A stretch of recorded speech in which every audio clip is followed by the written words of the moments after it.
24వ అధ్యాయం 50వ వచనాన్ని దయచేసి ఎవరైనా చదవండి. 50 వచనం. ఆయన బేతనియ వరకు వారిని తీసుకుని పోయి చేతులెత్తి వారిని ఆశీర్వదించెను. వారిని ఆశీర్వదించుచుండగా ఆయన వారిలో నుండి ప్రత్యేకింపబడి పరలోకమునకు ఆరోహణుడాయెను. చిన్న ప్రార్థన చేస్తాను. మహాగణుడు అయిన మా తండ్రి, సర్వశక్తిమంతుడు అయినటువంటి మా ప్రభువా, మీ ఘనమైన నామానికి స్తోత్రాలు చెల్లిస్తూ ఉన్నాం. నీ దాసులు ఈ ప్రాంతంలో, ఈ పట్టణంలో జరిగిస్తున్నటువంటి ఈ గొప్ప పరిచర్యను బట్టి స్తోత్రాలు. ఇదిగో నేను ప్రతి నెల ఈ విధంగా సంపూర్ణ రాత్రి ప్రార్థనా కూడిక ఏర్పాటు చేసి సంఘం బలపరచబడాలని, నీ రాకడకు సిద్ధపడాలని ఎన్నో వ్యయ ప్రయాసాలకు ఓర్చి ఎంతో ధనాన్ని ఖర్చు పెట్టి ఆయా ప్రాంతాల నుంచి నీ భక్తులైన వారిని తీసుకుని వచ్చి వాక్యం చెప్పిస్తూ ఉన్నారు. అదే వరుసలో నన్ను కూడా ఈ స్థలానికి పిలవటం జరిగింది. నీ దాసునిగా నీ పక్షంగా నిలబడ్డాను. నీ బిడ్డలతో మీరు స్పష్టంగా మాట్లాడండి. సమస్త ఘనత, మహిమ, ప్రభావాలు మా నుంచి మీరే పొందండి. యేసుక్రీస్తు వారి యొక్క నామములో ప్రార్థన చేసి వాక్యాన్ని ధ్యానం చేస్తున్నాము తండ్రి, ఆమేన్. అందరూ స్తోత్రం చెప్పండి. ఒకసారి ఇంకాస్త గట్టిగా చెప్పండి. అందరికి చప్పట్లు కొట్టండి యేసయ్యకి. Praise the lord. ఇక ప్రశాంతంగా దేవుని వాక్యం వినాలని మీకు తెలియజేస్తూ ఉన్నాను. యేసుక్రీస్తు ప్రభు ఈ భూమి మీద 33.5 సంవత్సరాలు జీవించారు. ఆయన 3.5 సంవత్సరాలు ఆయన ఆయా ప్రాంతాలకు వెళ్ళి, ఆయా పట్టణాలకు వెళ్ళి, ఆయా గ్రామాలకు వెళ్ళి అనేక మందిని స్వస్థపరిచినట్లు, దెయ్యాలను వెళ్ళగొట్టినట్లు, చనిపోయిన వారిని సైతం కూడా ఆయన లేపినట్లు దేవుని వాక్యంలో చదువుతాం. ప్రభునందు ప్రియులారా, ఆయన 3.5 సంవత్సరాల్లో యోదయ, సమరయ, గలిలయ ఆ ప్రాంతాలన్నీ తిరిగి ఆయన పరిచర్య చేశాడు, సంచరించాడు. ఆయన ఆ పరిచర్యలో ఎంతోమందిని ఆయా స్థలాల్లో ఆయన ఆశీర్వదించినట్లు, దీవించినట్లు బైబిల్లో మనం చదువుతాం.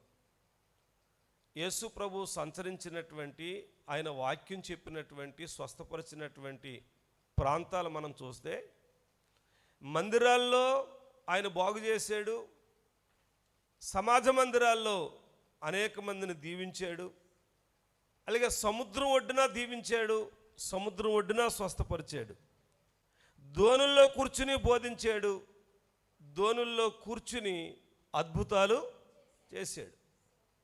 అలాగే ఆయన మార్గమధ్యంలో నడుస్తూ త్రోవలో ఉండగానే అనేకమైన కార్యాలు జరిగించాడు. కొండల మీద కూర్చుని ఆ కొండల మీద ఆయన దగ్గరకు వచ్చిన వారిని కూడా ఆయన ఏం చేశాడంటే బాగు చేశాడు. అరణ్యంలోకి వచ్చిన వారికి కూడా 5 రొట్టెలు 2 చేపలు వారికి పంచిపెట్టాడు. ఇలాగ మనం 4 సువార్తల్లో మీరు చదివితే, మత్తయి సువార్త, మార్కు సువార్త, లూకా సువార్త, యోహాను సువార్త చదివితే యేసు ప్రభు సంచరించినటువంటి ప్రాంతాలు, ఆయన తిరిగినటువంటి ప్రదేశాలు, ఆయన స్వస్థపరిచినటువంటి మనుషులు, ఆయన చనిపోయిన వారిని బాగు చేసినటువంటి పరిస్థితులు, దెయ్యాలను వెలగొట్టినటువంటి విషయాలు, ఈ 4 సువార్తల్లో 4 సువార్తికులు యేసు ప్రభు చేసిన కార్యాలు రాయటం జరిగింది. అయితే ఈరోజు మనం ఒక మాట చదువుకున్నాం. ఏంటి ఆ మాట అంటే, వారిని బేతనీయ వరకు తీసుకుని వచ్చి చేతులెత్తి వారిని ఏం చేశాడంటే ఆశీర్వదించాడు అనే మాట మనం చదువుకున్నాం.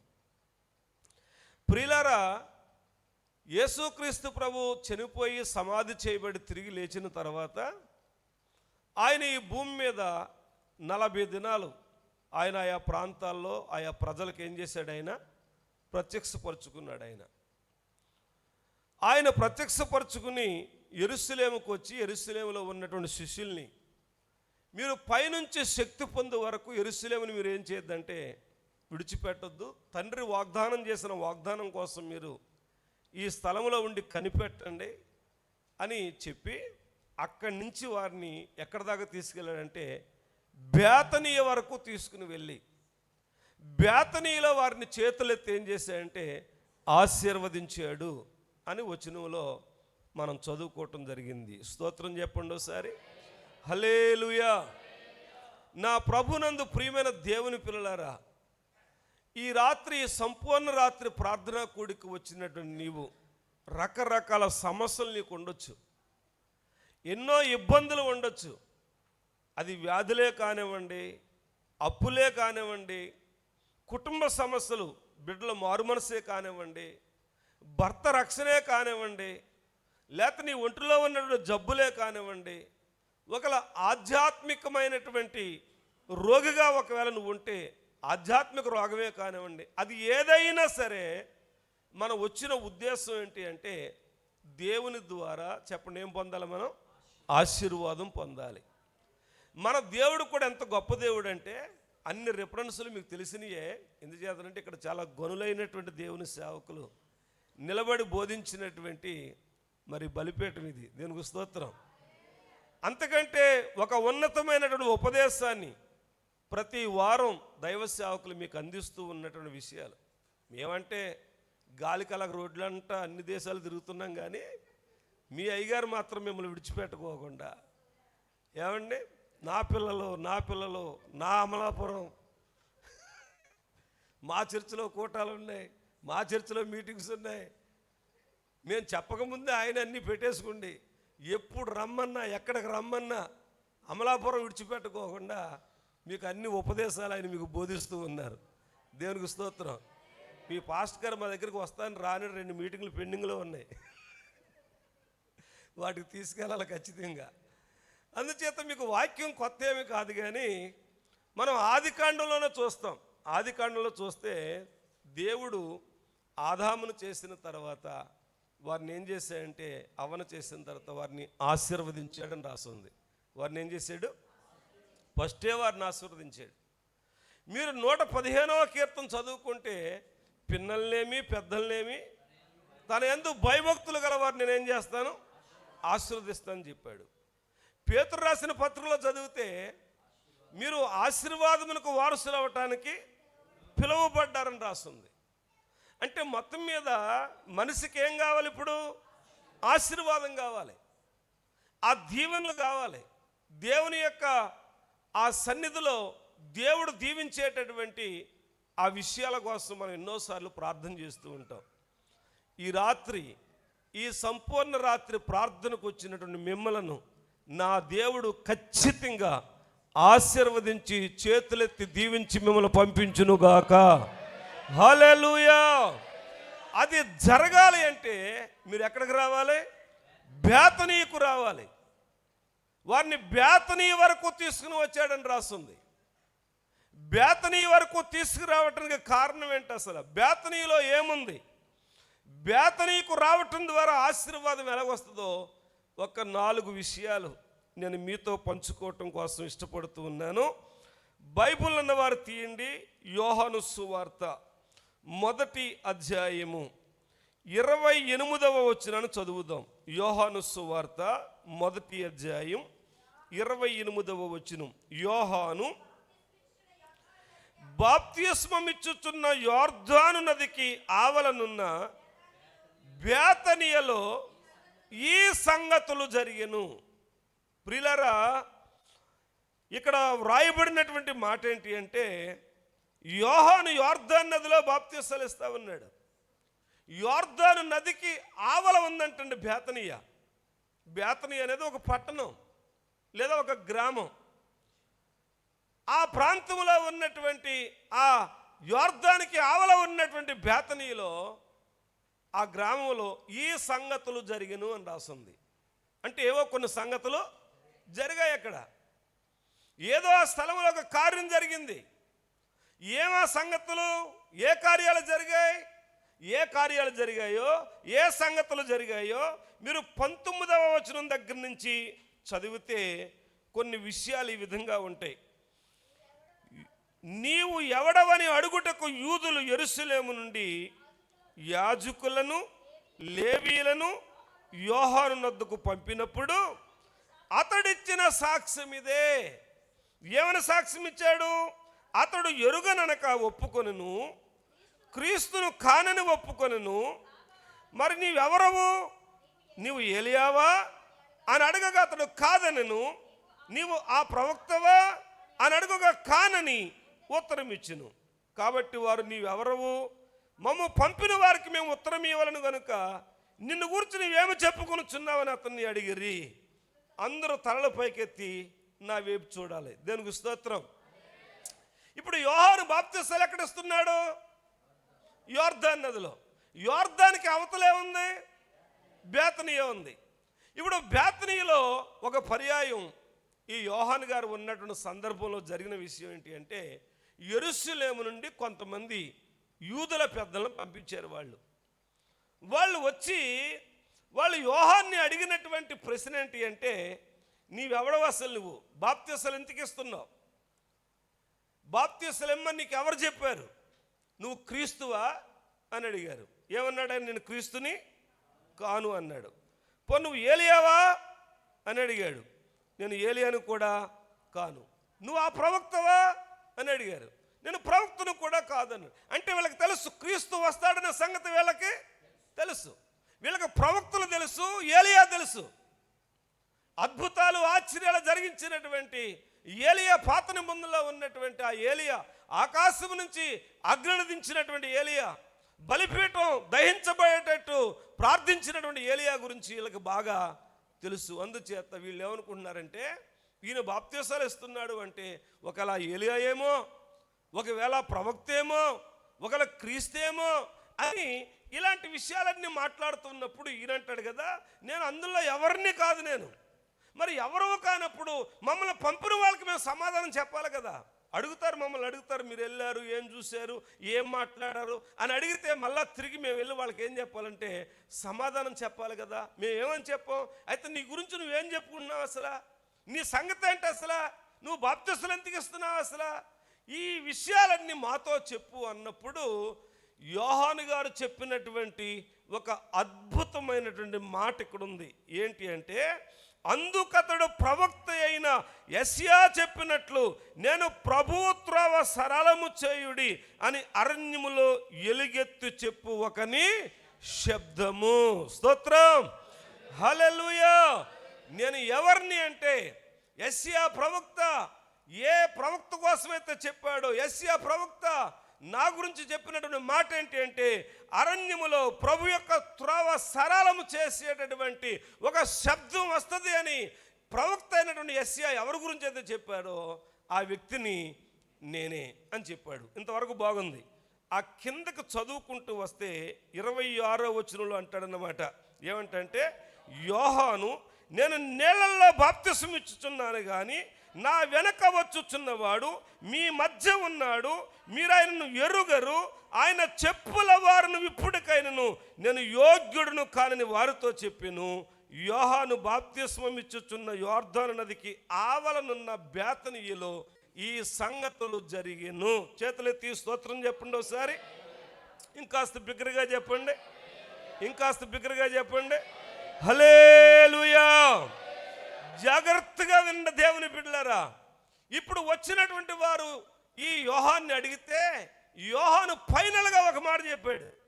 ఏంటా ఫైనల్గా చెప్పిన మాట ఏంటి అంటే, మీరు వెంబడించవలసింది నన్ను కాదు, మీ మధ్యలో ఒక ఆయన ఉన్నాడు, ఆయన మీకు నేను నీళ్ళల్లో బాప్తిసం ఇస్తున్నాను, నా వెనక వచ్చుచున్నవాడు నాకంటే శక్తిమంతుడు, ఆయన చెప్పుల వారు ఇప్పటికైనను నేను ఎవరిని కాదంటే యోగ్యుడును కాదు, లేకపోతే పాత్రుడును కాదు అని తన్ను తాను చెప్పండి ఏం చేశాడంటే తగ్గించుకున్నట్లుగా దేవుని వాక్యంలో మనకు కనిపిస్తూ ఉంది. స్తోత్రం.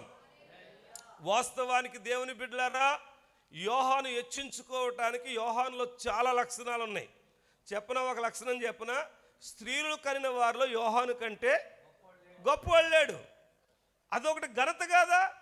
రెండోది, యేసుక్రీస్తు ప్రభు గురించి, యేసు ప్రభు కంటే ముందు 6 నెలలు ముందు వచ్చి దేవుని మార్గాన్ని ఏం చేస్తున్నాడు, ఆయన సరళం చేస్తున్నాడు.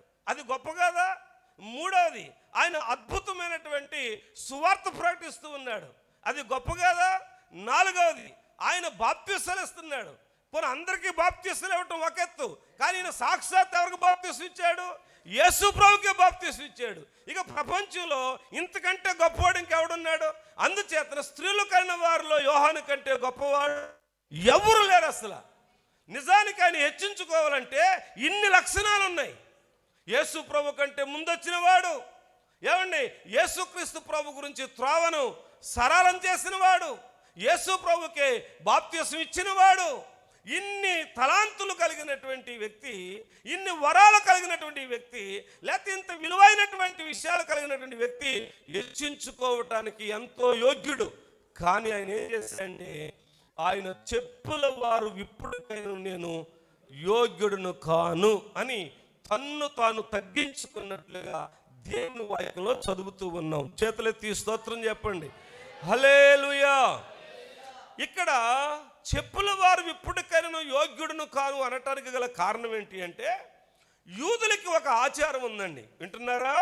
వింటున్నట్టే ఉన్నారా? వింటున్నట్లుగా స్తోత్రం అన్నప్పుడు చేయి చూపించాలి. అలాగా సోనియా గాంధీ లాగా అలా చెయ్యి ఊపితే కాస్తంత మీరు నిలకడగా ఉన్నట్టు, దేవుని వాక్యం వింటున్నట్టు లెక్క. స్తోత్రం చెప్పండి. అలా చెయ్యి సోనియా గాంధీ లాగా. Okay, right. మగోళ్ళు కూడా, ఎందుకంటే కోడి నిద్ర అంటారు తెలుసా మీకు? కోడి నిద్ర అంటే తెలుసా? మనిషి కళ్ళు చూస్తూనే ఉంటాయి కానీ నిద్రపోతూ ఉంటారండి. నిద్రలో నడుస్తారు కూడా కొంతమంది, తెలుసా మీకు? అది నడుచుకుంటూ సగం దూరం వెళ్ళిపోతారు కొంతమంది. ఇలాంటి పనులు చేసేవాళ్ళు చాలామంది ఉంటారు. అంచేత అదేం చిత్రం కానీ మందిరంలోకి వచ్చిన తర్వాత బాగా నిద్ర వస్తుంది, మనకి ఇంటికాడ రాదు. ఎందుకంటే పైన ఫ్యాను, కింద మ్యాట్లు, ఏమంటే మేము చెప్పే బోధం సమ్మగా చక్కగా చల్లగా ఉంటుంది, ఇంకా సరదాగా నిద్రపోతుంటారు. అంచేత దైవ సన్నిధికి వచ్చిన తర్వాత ఇక్కడ పడుకుంటే యేసుప్రభువుల్లో పడుకున్నట్టు అన్నాడంటే ఒకడు.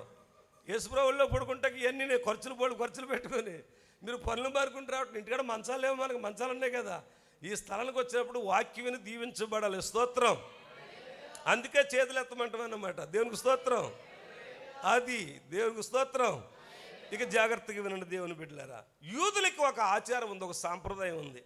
ఏంటి సాంప్రదాయం అంటే, ఇళ్లల్లో పనులు చేయటానికి మనుషులు ఉంటారు. ఇళ్లల్లో పనులు చేయడానికి చెప్పిన ఎవరు ఉంటారు? వంటలు చేయటానికి, బట్టలు ఉతకటానికి, అలాగే ఇంట్లో మాప్ చేయటానికి చాలామంది పనులు ఉంటారండి. సామాన్లు తోడటానికి పని మనుషులు ఉంటారండి. అదే సమయంలో యూదులకు ఉన్నటువంటి మరొక గొప్ప సాంప్రదాయం ఏంటి అంటే, ఇంటి బయట ఒక దాసుని పెట్టుకుంటారు. ఎందుకు ఆ దాసుడు అంటే, ఆ వ్యక్తులు ఇంట్లో ఉన్నటువంటి వాళ్ళు బయటకు వెళ్ళి బయట నుంచి మళ్ళీ ఇంట్లోకి వచ్చేటప్పుడు వాళ్ళకున్న కాళ్ళకున్నటువంటి చెప్పులు, ఆ వారు ఉంటుంది కదా లేసు, అది విప్పటానికి వాళ్ళని ఉపయోగించుకుంటారు. అంతేకాదు బంధువులు ఎవరైనా వచ్చినా కూడా ఆ బంధువులకు కూడా ఈ దాసులు ఏం చేయాలి? చెప్పుల వారు విప్పాలి. అలాగే వారికి జీతం ఇచ్చి పెట్టుకుంటారు.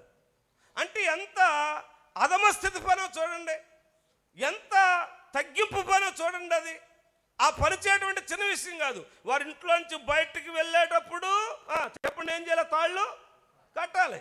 మళ్ళా వాళ్ళు బయట పని చూసుకుని మరలా ఇంట్లోకి వచ్చేటప్పుడు ఆ వాకిట్లో మరలా తిరిగి వంగి వారి కాళ్ళ దగ్గర వరకు వంగి ఆ కాళ్ళకు ఉన్నటువంటి ఆ లేసులు ఏం చేయాలంటే విప్పాలండి. అలాగ కొంతమంది దాసులు ఉంటారండి. ఇప్పుడు యోహాను ఏమంటున్నాడంటే, ఆయన చెప్పుల వారు విప్పుటకైనను నేను యోగ్యుడను కాను. అంటే నేల మట్టుకు తగ్గించుకున్నట్లుగా దేవుని వాక్యంలో మనం చదువుతూ ఉన్నాం. స్తోత్రం. ఈ సంగతులన్నీ ఎక్కడ జరిగాయంటే బేతనీలో జరిగాయి.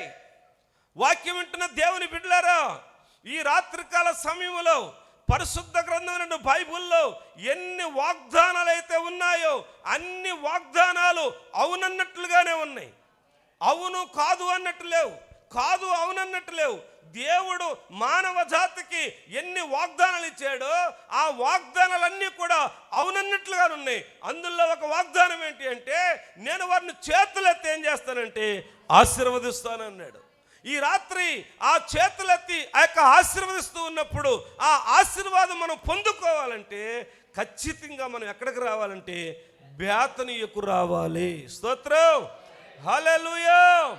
బేతనీలో ఏముంది?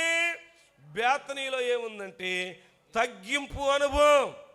ఈ తగ్గింపు అనుభవం అనేది దేవుని పిల్లలకు చాలా ప్రాముఖ్యం. ఇలా చూడండి, అందరూ మనకున్నటువంటి పెద్ద ప్రాబ్లం ఏంటి అంటే 2 పాటలు పాడటం వస్తాయి, ఒక ప్రార్థన చేయటం వస్తాయి, ఒక సాక్ష్యం చెప్పడం వస్తాయి. దేవుని బిడ్డలారా, ఇంకా ఏదైనా సంఘములో కొన్ని వరాలు, కొన్ని తలాంతులు కలిగి ఉంటే గనక ఇక మనల్ని ఎవరన్నా పట్టుకోగలరా? హలో, మనల్ని ఎవరన్నా పట్టుకోగలరా? అస్సలు పట్టుకోలేం. వాళ్ళకంటే నేనే బెటరు, వాళ్ళకంటే నేనే బెస్ట్, నంత్రుడు లేడు, నంత్రత లేదు, ఇదంతా నా వల్లే జరుగుతుంది అనేటటువంటి ఒక విధమైనటువంటి అతిశయంలోకి మనం వెళ్ళిపోతామండి. హెచ్చించుకునే గుణం బైబిల్లో ఎవరిదే? చెప్పండి ఒకసారి చెప్పండి. అందరూ రెండోసారి. సాతానుది, లూసిఫర్ గడిది కదండి, వాడిదే కదండి. వాడిగా చేసాడు ఆ పని పరలోకంలోనూ. అందుకే చేశాడు కాబట్టి ఎక్కడి దాకా పడగొట్టబడ్డాడు? నేల వరకు పడగొట్టబడ్డాడు కదా, పాతాల వరకు పడగొట్టబడ్డాడు కదా. ఇప్పుడు తగ్గించుకునే గుణం ఎవరిది బైబిల్లో? యేసయ్యది. 2 క్యారెక్టర్లు బైబిల్లో. ఒకటి యేసయ్య, రెండోది సాతానుగాడు. సాతానుగాడి లక్షణం ఏంటి? హెచ్చించుకోవటం. యేసయ్య లక్షణం ఏంటి? తగ్గించుకోవటం. ఇప్పుడు మనం దేవుని పిల్లలం కదా, దేవుని మందిరానికి వస్తున్నాం కదా, వాక్యం ఉంటున్నాం కదా. ఎన్నోసార్లు మనకు వాక్యంలో తన్ను తాను తగ్గించుకునేవాడు, హెచ్చించుకునేవాడు, డ్యాసులు బాగా పూర్తి చేస్తున్నారు. మరి ఆ తగ్గింపేది అసలు ఆ లెక్కల్లో లెక్కేస్తే యోహాను ఎంత హెచ్చించుకోవాలి, యోహాను ఎంత గర్వపడాలి, యోహాను ఎంత అతిశయించాలి. యోహాను ఏమండి, యేసుప్రభు నిన్ను కాక మొన్న వచ్చాడు అనొచ్చా అనకూడదా?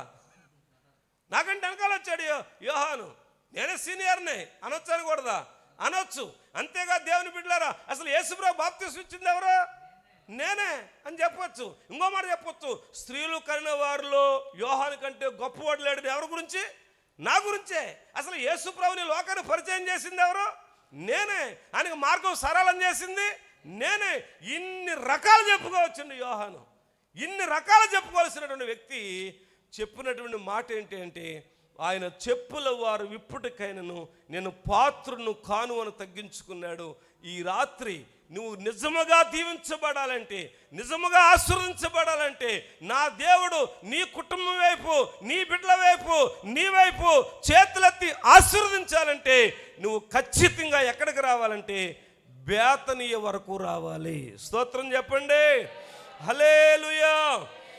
మీకు అర్థమవటం కోసం ఒక సంఘటన చెప్తాను. అబ్రహాం లింకన్ పేరు విన్నారా?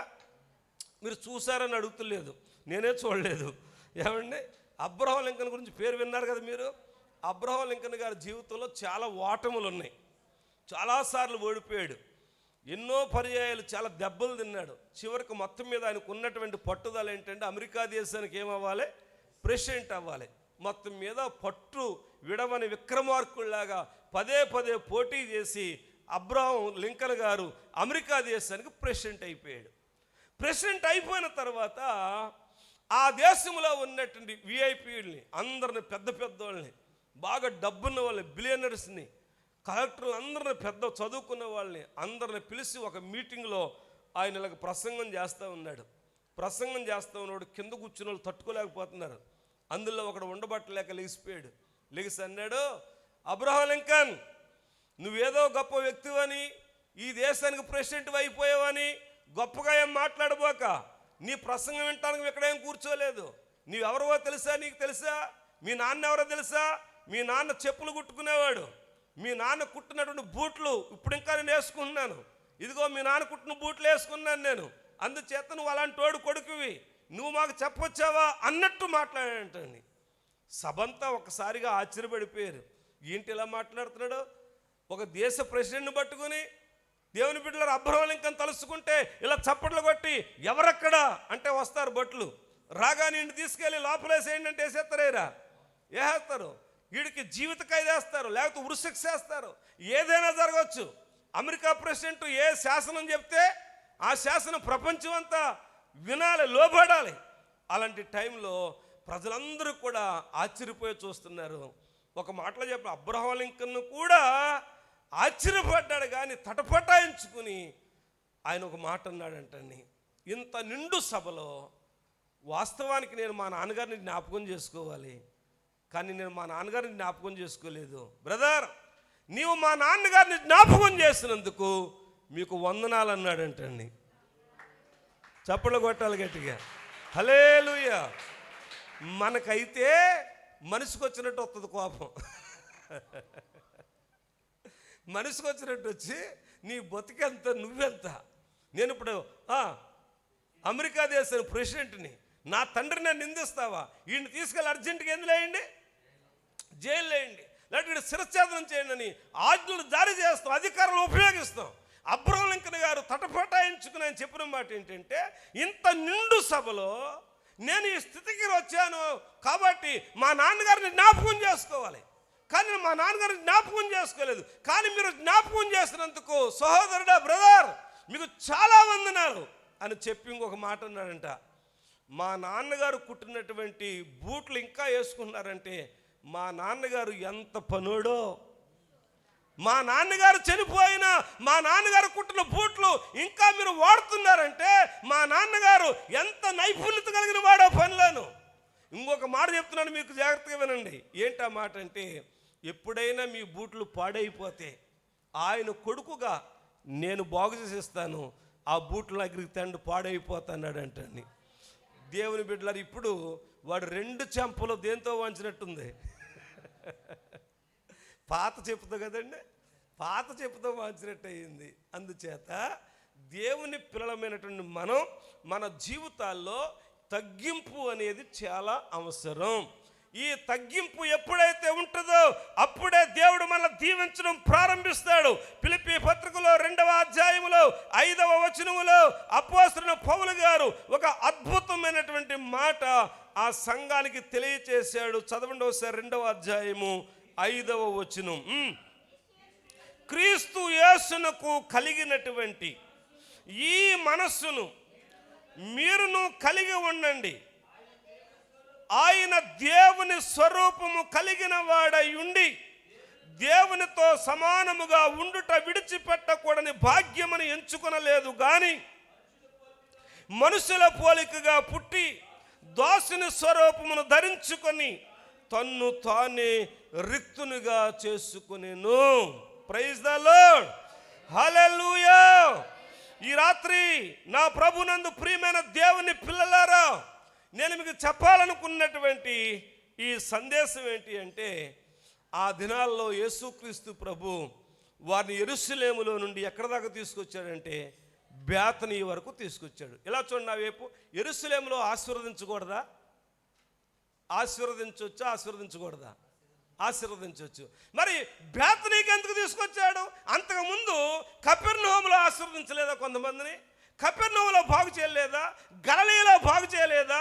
బెత్లెహేములో బాగు చేయలేదా? యెరూషలేములో బాగు చేయలేదా? ఆయన తిరిగినటువంటి యూదయ, సమరయ, గలిలయ ప్రాంతాల్లో ఎంతోమందిని బాగు చేశాడు కదా, ఎంతోమందిని దీవించాడు కదా, ఎంతోమంది జీవితాల్లో ఉన్న దెయ్యాలను వెలగొట్టాడు కదా. మరి ఇప్పుడు ప్రత్యేకంగా ఆయన అక్కడ దాకా ఎందుకు తీసుకుని వచ్చాయంటే, బేతనీలో ఈ సంగతులు జరిగాను. చెప్పండి, ఏ సంగతులు జరిగాయి? యెరూషలేము నుండి వచ్చినటువంటి పెద్దలకు యోహానికి మధ్యలో కొన్ని సంగతులు జరిగాయి. ఆ సంగతుల్లో యోహానులో మనం ఏం చూస్తున్నామంటే దీనత్వాన్ని, తగ్గింపుని మనం చూస్తూ ఉన్నాం. క్రైస్తవ బిడ్డలుగా యేసుక్రీస్తు కలిగినటువంటి మనసు మనము కూడా కలిగి ఉంటే మన దేవుడు మనల్ని కూడా ఆశీర్వదించడానికి సిద్ధంగా ఉన్నాడు. హల్లెలూయా. రెండవది, బేతనీకు ఎందుకు రావాలో 2వ మాట కూడా చదువుకుందాం. చూడండి, యోహాను సువార్త 11వ అధ్యాయము. బేతనీకి ఎందుకు రావాలి, బేతనీ వరకు ఎందుకు తీసుకుని వచ్చాడు? బేతనీలో ఏముందంటే మొదట చూసాం, బేతనీలో తగ్గింపు జీవితం ఉంది. యోహాను సువార్త 11వ అధ్యాయము 18వ వచనం చదవండి. ఇప్పుడు బేతనీలో 2వ అనుభవం చెప్తాను. 18వ వచనం చదువు తల్లి. బేతనీయ యెరూషలేమునకు సమీపమై ఉండెను, దానికి ఇంచుమించు కోసెడు దూరము. స్తోత్రం చెప్పండి గట్టిగా, హల్లెలూయా. బేతనీయ యెరూషలేముకి చెప్పండి ఎలాంటి గ్రామం? సమీప గ్రామం. సమీప గ్రామం అంటే అర్థం ఏంటి? దగ్గరగా ఉన్నటువంటి గ్రామం. ఆల్రెడీ అక్కడ ఎంత దూరమో కూడా రాశాడు. ఎంత దూరం? కోసెడు దూరం. కోసెడు అంటే 3 మైళ్ళు అన్నాడు ఒక ఆయన. ఎన్ని మైళ్ళు? 3 మైళ్ళు. కోసెడు దూరం 3 మైళ్ళు, చాలా దగ్గర గ్రామం. అంటే యెరూషలేముకి బేతనియ సమీప గ్రామం అని ఎందుకు రాయవలసి వచ్చిందంటే, తలల పైకెత్తిన వైపు చూడండి. యెరూషలేము దేవుని పట్టణం. చెప్పండి, యెరూషలేము ఏంటండి? దేవుని పట్టణం. యెరూషలేములో దేవాలయం ఉంది, యెరూషలేములో యాజకులు ఉన్నారు, యెరూషలేములో బలిపీఠం ఉంది, యెరూషలేములో ధర్మశాస్త్రం ఉంది. చెప్పండి, ఇవన్నీ ఎక్కడున్నాయి? యెరూషలేము. ఇంకొక మాట చెప్పాలంటే యెరూషలేములో సంఘం ఉంది. యెరూషలేములో ఏముందండి? సంఘం. మొట్టమొదటి సంఘం ఎక్కడ స్టార్ట్ అయింది? యెరూషలేములోనే. అంటే ఇప్పుడు యెరూషలేములో దేవాలయం ఉంది, యెరూషలేములో బలిపీఠం ఉంది, యెరూషలేములో చెప్పండి ఇంకేం చెప్పాను, యాజకులు ఉన్నారు, యెరూషలేములో ధర్మశాస్త్రం ఉంది, యెరూషలేములో ఇంకొక మాటలో చెప్పాలంటే అద్భుతమైనటువంటి సంఘం కూడా అక్కడే ప్రారంభించబడింది. ఇప్పుడు బేతనియ యెరూషలేముకి ఎలాంటి గ్రామం రాస్తుందంటే సమీప గ్రామం. అంటే బేతనియ యెరూషలేముకి దగ్గరలో ఉంది అని అర్థం, దగ్గరలో ఉందని అర్థం. ఇప్పుడు జాగ్రత్తగా వినండి, నేను చెప్పబోయే మాట ఏంటి అంటే, యెరూషలేము వరకు మనం ఎందుకు, బేతనియ వరకు ఎందుకు రావాలంటే బేతనియ యెరూషలేముకి దగ్గరగా ఉంది. అలాగే నీవు నేను కూడా సంఘానికి దగ్గరగా ఉండాలి. స్తోత్రం. సేవకునికి దగ్గరగా ఉండాలి. స్తోత్రం. దేవునికి దగ్గరగా ఉండాలి. స్తోత్రం. అంతేకాదు బలిపీఠానికి దగ్గరగా ఉండాలి. స్తోత్రం. ధర్మశాస్త్రానికి దగ్గరగా ఉండాలి. స్తోత్రం. ప్రియులారా, బేతనియ ఎప్పుడైనా దూరంగా వెళ్ళిందా? యెరూషలేమును విడిచిపెట్టి దూరంగా వెళ్ళిందా? వెళ్ళలేదు కదా. ఎప్పుడు అక్కడే ఉందా? అప్పుడప్పుడు బయటకు వెళ్ళి తిరిగి వచ్చిందా? ఎప్పుడైనా అలా సరదాగా బయటకు వెళ్ళి తిరిగి వచ్చిందా? ఎప్పుడు అక్కడే ఉంది కదండి, ఎప్పుడు అక్కడే ఉంది. అప్పుడప్పుడు కాకినాడ వెళ్ళొద్దాం, రాయమండ్రి వెళ్ళొద్దాం, బెల్లంపల్లి వెళ్ళొద్దాం, విజయవాడ వెళ్ళొద్దాం అని అనుకుంది ఎప్పుడైనా బేతనియ? మాట్లాడాలి అనుకోలేదు. ఎప్పుడు ఎక్కడుంది? అక్కడే ఉంది. అది కదలలేదు. అది దాని దూరం ఎప్పుడు పెంచుకోలేదు. అవసరమైతే ఇంకా దూరం ఏం చేసింది? తగ్గించుకుంది. ఇప్పుడు బేతనియ ఊరు పెరిగే కొద్దీ ఏటో వస్తుంది? యెరూషలేముకి వస్తుంది కదా. ఇప్పుడు ఒకప్పుడు అమలాపురం ఉన్నంతకాడే ఉందా? ఇంకా పెరిగిందా లేదా? పెరిగింది. అంటే దగ్గర అవుతుందా లేదా పక్క గ్రామాలకి? అలాగే పక్కనున్న గ్రామాలు కూడా ఇంకా ఇళ్ళు కడుతుంటే పట్టణానికి ఏమవుతూ ఉంటాయి? దగ్గర అవుతుంటాయి కదా. అంటే బేతనియ ఈ యెరూషలేముకి ఎప్పుడూ దగ్గరగానే ఉంది తప్ప కొన్నిసార్లు దూరంగా, కొన్నిసార్లు దగ్గరగా ఏమీ లేదండి. ఎప్పుడు ఒకేలాగా దగ్గరగానే ఉంది. స్తోత్రం చెప్పండి. అనగా క్రైస్తవ విశ్వాసి బేతనియ వరకు ఎందుకు రావాలి అంటే, బేతనియలో ఉన్న రెండో అనుభవం ఏంటి అంటే అది యెరూషలేముకి సమీప గ్రామం, అది దగ్గరగా ఉన్నటువంటి అనుభవం. ఒక విశ్వాసి కూడా సంఘానికి ఎప్పుడు చెప్పండి ఎలా ఉండాలంటే దగ్గరగానే ఉండాలి తప్ప జరిగిపోకూడదు. అవసరాన్ని బట్టి దగ్గర అయ్యి అవసరం తీరిపోయిన తర్వాత చెప్పండి ఏమవ్వకూడదు, దూరం అవ్వకూడదు. కొంతమంది చూడండి ఉద్యోగాల కోసం ప్రార్థన చేయించుకుంటూ వస్తారు. ఉద్యోగాలు వచ్చిన తర్వాత దేవుడు ఆశీర్వదించిన తర్వాత చెప్పండి వీళ్ళు ఏమైపోతారు? ఏ హైదరాబాద్కి వెళ్ళిపోతారు, లేకపోతే ఏ విజయవాడకి వెళ్ళిపోతారు, ఏ వైజాగ్కి వెళ్ళిపోతారు. ఇక వెళ్ళిపోయిన తర్వాత ఈ సంఘంతో కానీ, ఈ సేవకుడితో కానీ, ఈ సహవాసంతో కానీ టైఅప్లో ఉండరు. కలిసి ఎప్పుడు ఫోన్లు చేయరు, ప్రార్థన చేయించుకోరు. ఎందుకో కొంతకాలం దగ్గరగానే ఉండి తర్వాత కొన్ని సందర్భాల్లో కొన్ని పరిస్థితులను బట్టి దూరం అయిపోతున్నటువంటి విషయాలు మనం చాలామంది జీవితాల్లో చూస్తూ ఉంటాం. కానీ ఈ రాత్రి ఆయన చేతులెత్తి మిమ్మల్ని ఆశీర్వదించాలి అంటే బేతనీకు మీరు, యెరూషలేముకు మీరు సమీపంగా ఉండాలి. స్తోత్రం. హల్లెలూయా. వాక్యం వింటున్నా నా ప్రభునందు ప్రియమైనటువంటి దేవుని పిల్లలారా, యేసుక్రీస్తు ప్రభు ఏమంటే తన శిష్యులైన వారిని, తనతో రావాలనుకున్న వారిని యెరూషలేములో ఎవరైతే ఉన్నారో మీరు బేతనియ వరకు రండి అని వారిని తీసుకుని వెళ్ళి వారిని ఆశీర్వదించినట్లుగానే ఈ రాత్రి కూడా మీరు బేతనియ వరకు ఆయనతో రాగలిగితే గనక నా దేవుడు మిమ్మల్ని ఏం చేస్తాడంటే ఆశీర్వదించి పంపిస్తాడు. ఎప్పుడు మనం సంఘానికి దూరం అవ్వకూడదు, సేవకునికి దూరం అవ్వకూడదు, వాక్యానికి దూరం అవ్వకూడదు, బలిపీఠానికి దూరం అవ్వకూడదు, ధర్మశాస్త్రానికి దూరం అవ్వకూడదు. ఎప్పుడు మనం ఒకేలాగా ఉండాలండి. పల్లెటూరులో ఒక మాట ఉంటుందండి, ఒక్కొక్కరికి ఎచ్చొచ్చినా పట్టుకోలేం, పిచ్చొచ్చినా పట్టుకోలేం. మాట అన్నారు ఎప్పుడన్నా ఈ మాట? హెచ్చొచ్చినా పట్టుకోలేం, పిచ్చొచ్చినా పట్టుకో. కొంతమంది కలిగి ఉంటారండి. ఒక్కో రోజు ఒక్కో టైపులో ఉంటారు, ఒక్కొక్క నెల ఒక్కో టైపులో ఉంటారు విశ్వాసులు. కానీ మనం అలా ఉండకూడదండి. ఎప్పుడు బేతని స్థిరంగా ఉన్నట్లు సమీపంగా ఉందుముగాక. స్తోత్రం, హల్లెలూయా.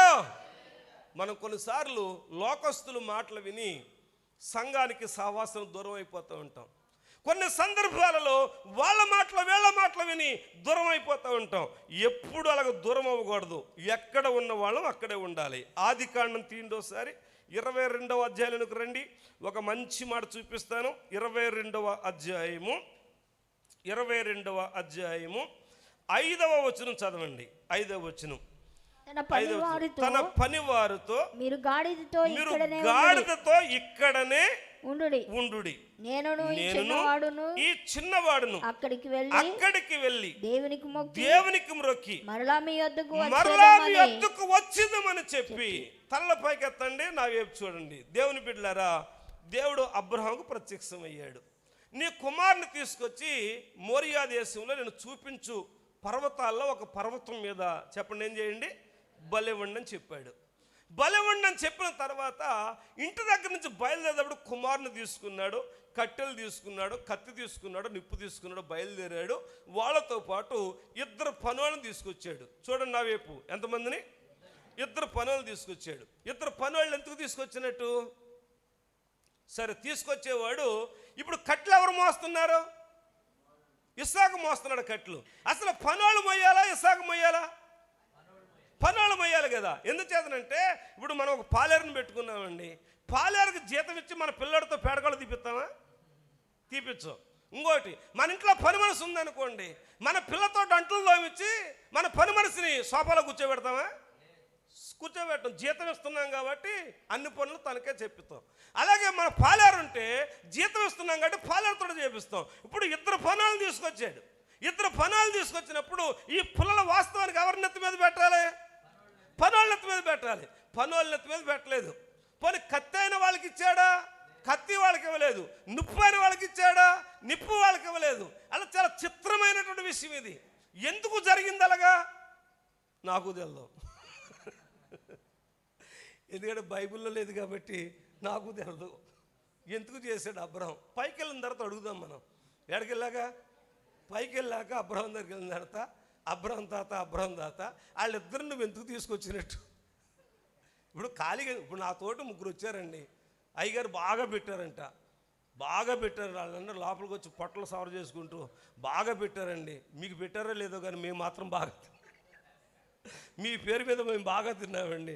మటను, చికెను, ఇంకేంటి లైవ్ కూడా వెళ్తున్నట్టుంది, ఫిష్ మేము బాగా తిన్నామండి. బాగా తినడం కాదు, మీకు ఆరాధన ఉంటుంది. మీరు ఆరాధన చేయాలి. తిన్నది అరిగే వరకు ఏం చేయాలి? ఆరాధన చేయాలి. కారులో కూర్చుని వెళ్ళిపోవటం కాదు, నాకు టైర్లు అరుగుదలా. ఇక్కడికి వచ్చిన తర్వాత తిండి దండగా. మీరు ఖాళీకి వెళ్ళిపోతాం కాదు, మీరు నాకు కూడా వచ్చారంటే ఎంతో కదా ఉపయోగపడాలి. మీరు ఆరాధన చేయాలని చెప్పాను. ఆరాధన చేశారా లేదా? చేశారు. అంటే నేను వారిని కూడా తీసుకొచ్చాను కానీ ఖాళీగా కూర్చోపెట్టలేదు. తిన్న కాడికి సరిపెట్టాం, దేవునికి స్తోత్రం. కూర్చుండి తీసుకొచ్చిన కాడికి సరిపెట్టాం, దేవునికి స్తోత్రం. అవునా కదా? ఇప్పుడు అబ్రహాం 2 పనులు తీసుకొచ్చాడు కదా, మరి 2 పనులకు పని చెప్పలేదంటే అసలు.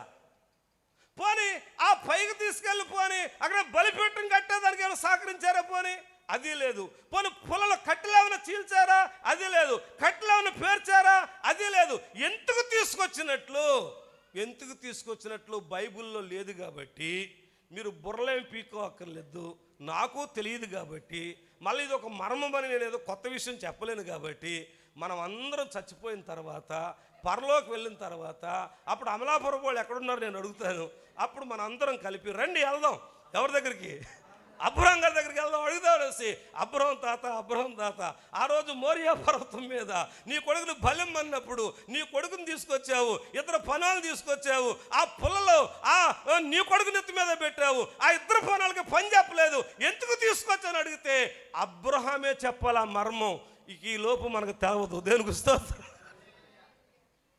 దీని గురించి మీరు ఏ పుస్తకాలు తిరగేయకండి, గూగుల్లో కూడా వెళ్ళకండి, ఏం దొరకదు. కొన్ని విషయాలకి సమాధానం మనకే దొరకదు.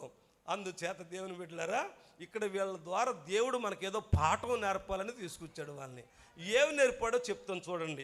ఇక్కడ మనం చూస్తాం కదా, ఇక్కడనే ఉండుడి అన్నాడు కదా, ఇక్కడనే ఉండు అన్నాడు.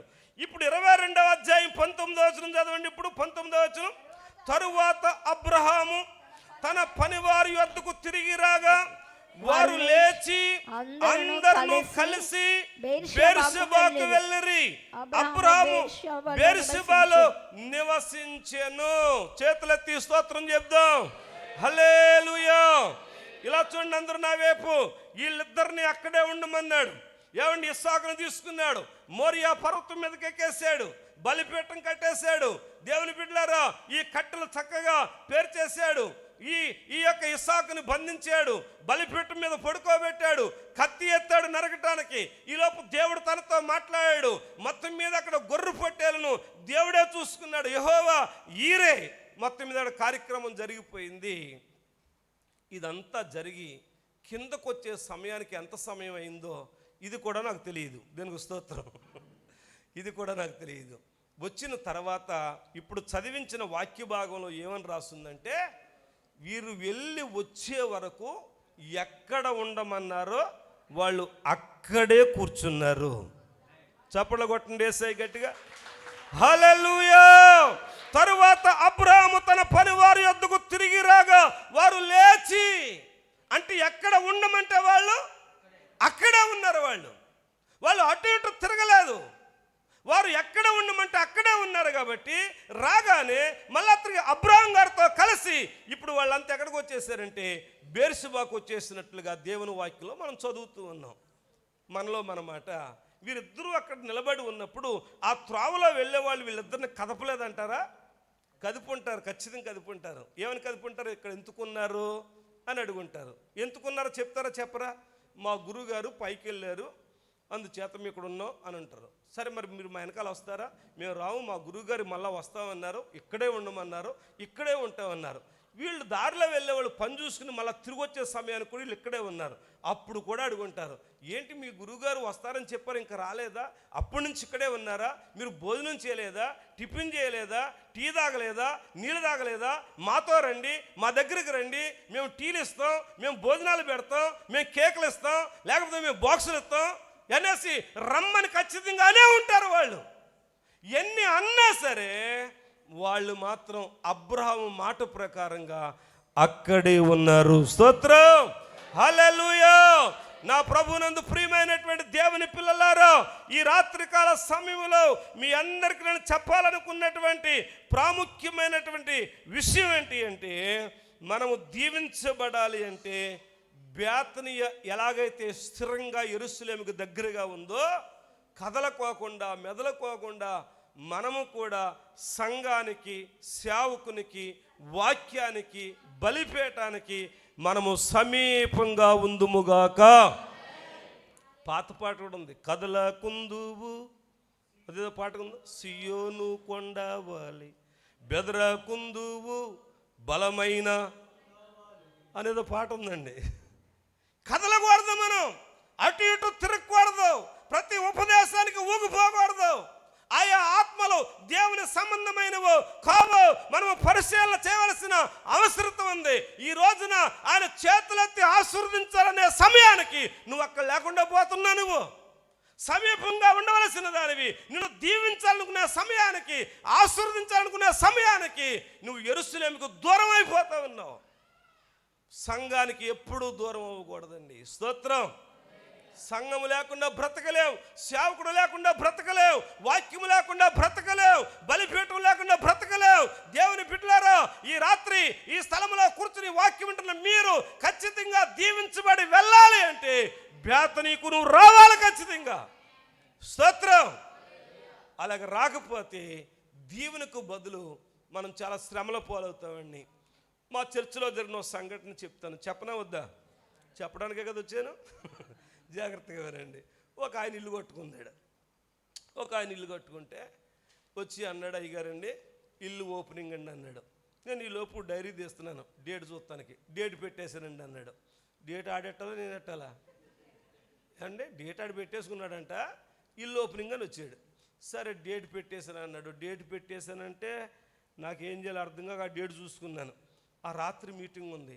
పొద్దున్నే కదండి అన్నాను. పొద్దున్నే కదండి, సాయంత్రం 6:27 లోపలికి వెళ్ళాలన్నాడు. 6:27 లోపలికి వెళ్ళాలంట. ఆ టైంలో ఎక్కడికి వెళ్తావు? నేను ఎక్కడో నూజివీడు అవతల డేట్ ఇచ్చాను మీటింగ్కి వస్తానని, ఖమ్మంపాడు. ఆ మీటింగ్కి వెళ్ళాలి. బాబు నేను మీటింగ్కి వెళ్ళాలి, ఆ రోజు పాస్టమ్ గారిని విడిచిపెడతాను, పాస్టమ్ గారు చేస్తారు, మరి నేను ఉండలేను అన్నాను. మీరు ఉండలేరా అన్నాడు. అదే చెప్తున్నాను, ఉండలేను, మరి మీటింగ్కి వెళ్ళాలి, పాంప్లెట్లు కూడా అయిపోయినాయి, మరి వాళ్ళు ఎదురు చూస్తారు కదా, బాధ కదా, వాళ్ళు ఎప్పుడు డేట్ అయినా మీరు గృహప్రవేశానికి చేసుకునేటప్పుడు నన్ను అడగాలి కదా, డేట్ నేను ఇస్తాను కదా అన్నాను. అంటే ఆయన ఒక మాట అన్నాడండి. ఏమన్నాడంటే, మీకు రావటం కుదురుద్దా కుదరదా?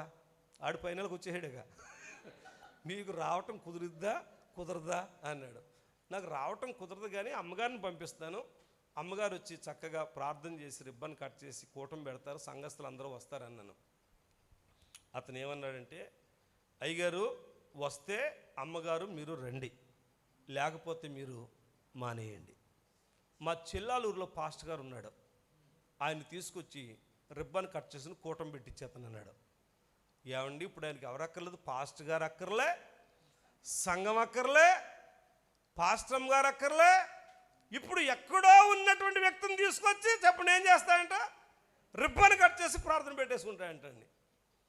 నాకేం అనిపించలేదు, కోపం వచ్చింది. కానీ మరి సహించుకోవాలి కదా, మరి మేము సహించుకుని మొత్తం మీద కోపం లోపల దిగమింగుకుంటూ, అలా కాదండి, మీరు 6:20 పెట్టారు, టైం పెట్టారు కదా, ఆ టైంలో ఒకవేళ నేనున్నా సంఘం వేళకు వస్తారు, సాయంకాల టైంలో పిల్లల స్కూల్ నుంచి వస్తారు కదా, రెండోది భర్తలు కూడా ఉద్యోగాల నుంచో లేకపోతే ఆఫీసుల నుంచో పొలం పనుల నుంచో వచ్చే టైం కదా, ఈ ఆడపిల్లలు వంటలు చేసుకునే టైం కదా, ఈ టైంలో సంఘం వెలగొస్తారండి, కాని టైంలో పెట్టారు మీరు, ఇదేం టైం? పోనీ ఉదయం వెళ్ళిపోదాం అన్నాను.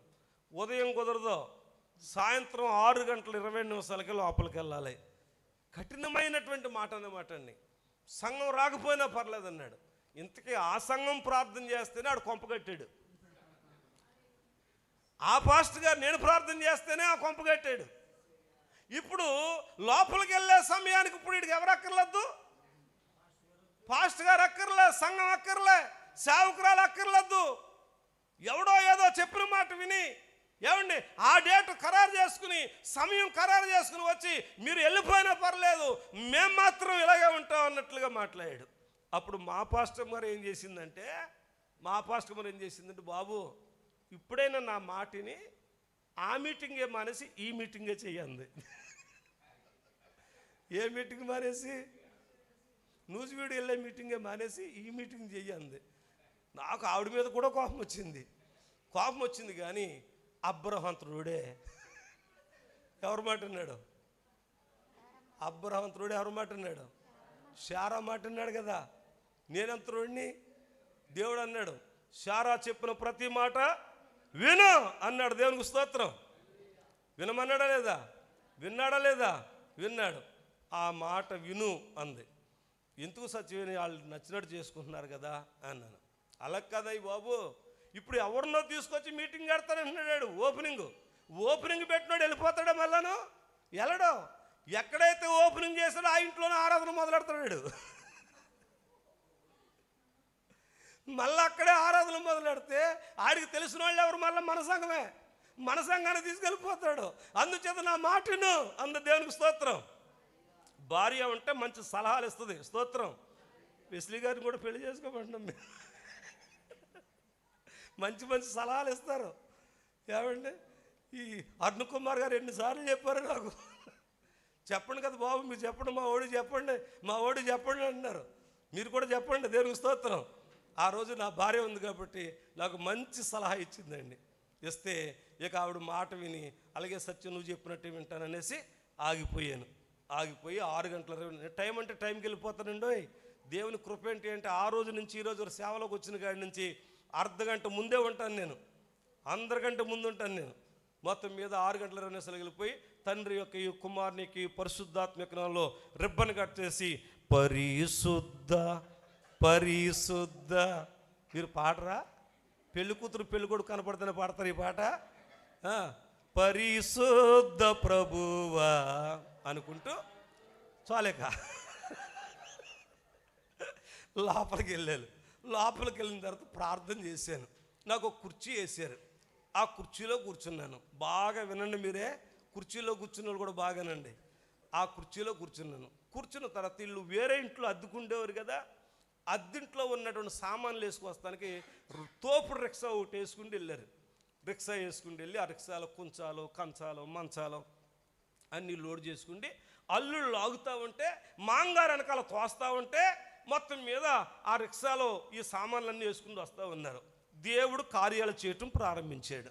ఎలా కార్యాలు చేయటం ప్రారంభించాడంటే విపరీతమైనటువంటి మబ్బు, విస్తారమైనటువంటి వర్షం, గంటకు 50 కిలోమీటర్ల స్పీడ్లో గాలి. ఇది స్టార్ట్ అయింది. ఈ స్టార్ట్ అయ్యి ఈ వర్షంలో మొత్తం అల్లుడు మాంగారు తడిసిపోయారు. మంచాలు కుంచాలు కంచాలు మొత్తం ఏమైపోయి అయ్యి తడిసిపోయి, ఈ గాలికి ఈ పైన ఉన్నటువంటి మంచం ఒకటి కిందడిపోయి 2 కోళ్ళు తిరిగిపోయినాయి. ఎప్పుడైతే తిరిగిపోయినాయో మాంగారు అల్లుడి మీద తిరగబడ్డాడు. ఎలా తిరగబడ్డా అంటే ఈ డేట్ ఎవడెట్టాడు అసలు, ఈ టైం ఎవడెట్టాడు అసలు ఈ టైంలో వెళ్ళాలని చెప్పినాడు ఎవడు అసలు నీకు? నువ్వు పాస్టర్ గారి మాట ఏనో, అమ్మగారి మాట ఏనో, నా కూతురు మాట ఏనో, నా మాట ఏనో, అసలు నువ్వు ఎవరికి దగ్గరగా ఉండవు, అసలు నీకు నువ్వే నమ్ముకోవు, అసలు నీ నీడనే నువ్వు నమ్మవు. అసలు చూడు బంగారు లాంటి మంచం విరిగిపోయిందని ఫైటింగ్ చేస్తున్నారు. ఇంతకే ఆ మంచం మాంగారు పెట్టిన మంచం. ఇప్పుడు మాంగారు పెట్టిన మంచం అంటే మాంగారికి బాధ ఉంటుంది కదా అయ్యారు. ఆ ఫైటింగ్ అయిపోతుంటే మన విశ్వాసులు ఎవరో చూసి నాకు ఫోన్ చేసి చెప్పారు, అయ్యగారండి రోడ్డు మీద వాళ్ళిద్దరికి ఫైటింగ్ అయిపోతుందండి అన్నారు. నేను లోపలికి వచ్చిన ప్రభువా నీ స్తోత్రాలను అయినా నీ కార్యములు గంభీరములు తండ్రి, వాటిని వివరించిన ఎవరి వశము కాదు ప్రభువా అనుకుంటూ లోపలే కూర్చున్నాను. మొత్తం మీద ఇరిగిపోయినటువంటి మంచం, ఈ కోళ్ళు ఇవన్నీ మళ్ళీ రిక్షాలో వేసుకుని వీళ్ళు లాగుతూ ఉంటే వీడు తోస్తూ ఉంటే ఆ కొత్తింటికి వచ్చారు. కొత్తింటి కాడ మట్టి వేసుకుని ఉంటారు కదండి, ఆ మట్టి కాడ మళ్ళీ రిక్షా కూరుకుపోయింది. రిక్షా లాగలేకపోతున్నారు వీళ్ళు. ఈలోపు పక్కన ఈ కూతురును ఈ తల్లి కలిపి బూర్లు వేస్తున్నారు. కొత్తింట్లోకి వెళ్ళినప్పుడు బూర్లు వేయాలంట. నాకు తెలదండి, బూర్లు వేయాలంట. బూర్లాగా పొంగిద్దంట. ఏంటి? సంసారం. పాలు పొంగించాలంట. పాలు పొంగి పొయ్యి పాలు అయిపోవాలి. ఇలాగుంటుంది కొంతమంది జీవితాల్లో. సేవకుడు చెప్పినట్టేనరో, ఏమంటే సంఘం చెప్పినట్టేనరో, దేవుడు చెప్పినట్టేనరో, వాక్యం చెప్పినట్టేనరో, అన్నిటికీ దూరంగానే ఉంటారండి వీళ్ళు. ఎవరికో దగ్గరగా ఉంటారు, ఎవరెవరి దగ్గరికి వెళ్ళి సలహాలు తీసుకుంటారండి. చివరికి మొత్తం మీద వీళ్ళు ఏం చేస్తున్నారు? బూర్లు వేస్తున్నారు. వీడు బూర్లు ఏం చేస్తున్నాయంటే పడ్డాసినకు పడ్డట్టు మూకుల్లో పడుతుంటే వేసిన బూరు వేసినట్టు సీదేస్తుంది. ఆ బాధలో వాళ్ళు ఉన్నారు, ఈ బాధలో వీళ్ళు ఉన్నారు. ఈ లోపు మాంగారి కంగారాక భార్య దగ్గరికి వెళ్ళి, ఏమే మనం పెట్టిన మంచం కింద పడిపోయింది, 2 కోళ్ళు ఇరిగిపోయి అన్నాడు. అంతే. ఎప్పుడైతే ఈ మాట అన్నాడో ఈ అత్తగారికి ఒక్కసారిగా కాలికేసం వచ్చేసి రే నా కూతురుని పట్టును పెట్టుకున్నావు, మంచం నీ పట్టును పెట్టుకున్నావు, అసలు ఈ డేట్ ఎవడెట్టాడు? అసలు బూర్లు వత్తలేదు, సంఘం రాలేదు, అమ్మగారు రాలేదు. మోకాల్లోతు నీళ్ళు వచ్చేసి దేవుని బిడ్డలారా చూడండి, అల్లుడి మీద తిరగబడిపోయింది.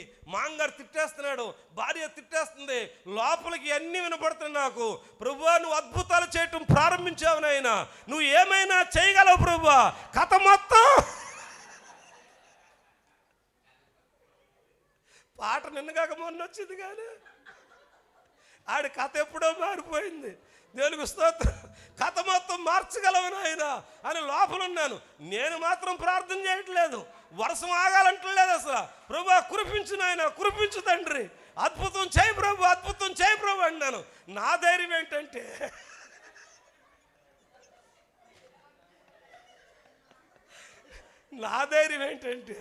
ఎప్పటికైనా వర్షం వదిలిద్ది.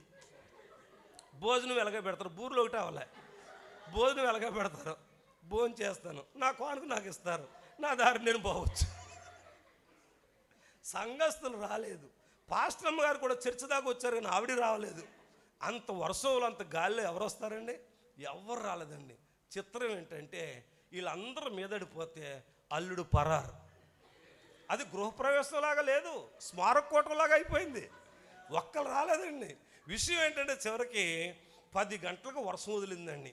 6:27 వర్షాన్ని పెట్టాడు ముహూర్తం. గృహప్రవేశానికి కాదు, నేను లోపలికి వెళ్ళని మొదలెట్టింది అంతే. 10 గంటలకు వదిలిందండి.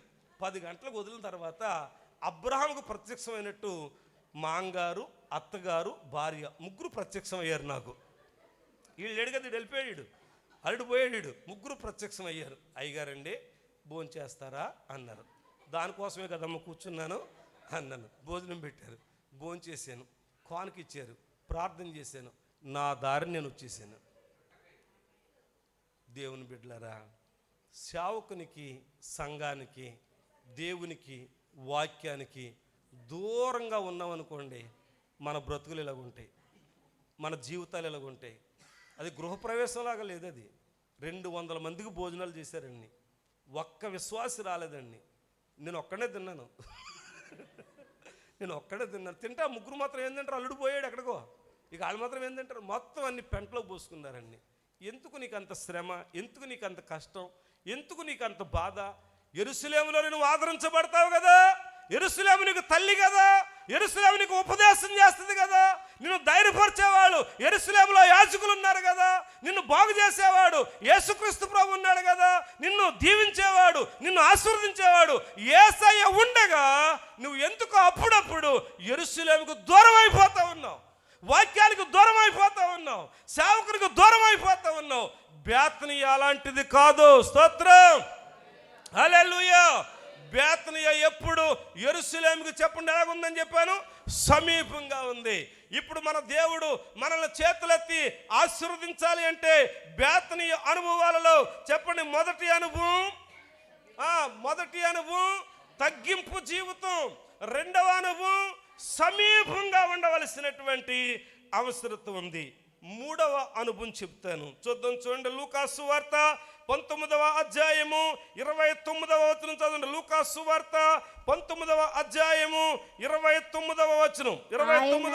ఆయన ఒలీవ కొండ దగ్గరనున్న బేత్ఫగే బేతనియ అను గ్రామముల సమీపమునకు వచ్చినప్పుడు తన శిష్యులనిద్దరిని పిలిచి, మీరు ఎదుటనున్న గ్రామమునకు వెళ్ళుడి, అందులో మీరు ప్రవేశింపగానే కట్టబడి ఉన్న ఒక గాడిద పిల్ల మీకు కనబడును, దాని మీద ఏ మనుషుడు ఎన్నడను కూర్చుండలేదు, దాన్ని విప్పి తోలుకొని రండి, ఎవరైనను మీరెందుకు ఇప్పుచున్నారని మిమ్మును అడిగిన యెడల ఇది ప్రభువునకు కావలసి ఉన్నదని అతనితో చెప్పుడని చెప్పి వారిని పంపెను.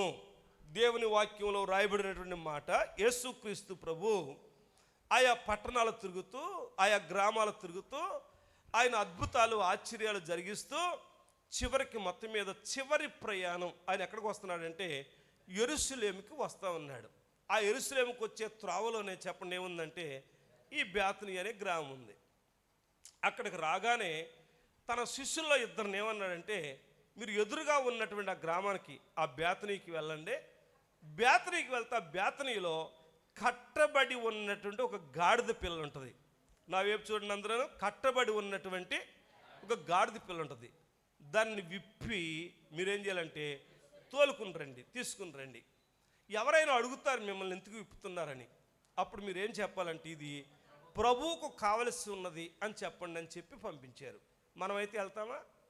ఫోన్ చేసి చెప్పారా సార్ ఇలాగ తను పంపిస్తున్నాను, వాళ్ళిద్దరికి ఇమ్మని చెప్పారా అని అడుగుతాం మనం. ఖచ్చితంగా మనం యేసయ్య మాట మీద నమ్మకాలు ఉండవు మనకి. ఉంటే మనకి యేసు ప్రభు శిష్యులు ఏం మాట్లాడుకోకుండా, ఎదురు ప్రశ్న వేయకోకుండా వెళ్ళమన్నాడు, వెళ్ళారంతే. చిత్రం ఏంటి అంటే ఇప్పుడు యేసుక్రీస్తు ప్రభు ఆ బేతనీలో కట్టబడి ఉన్న ఒక గాడిద కోసం పంపించాడు. అంటే విప్పబడిన గాడిదలు కూడా ఉన్నాయా లేదా?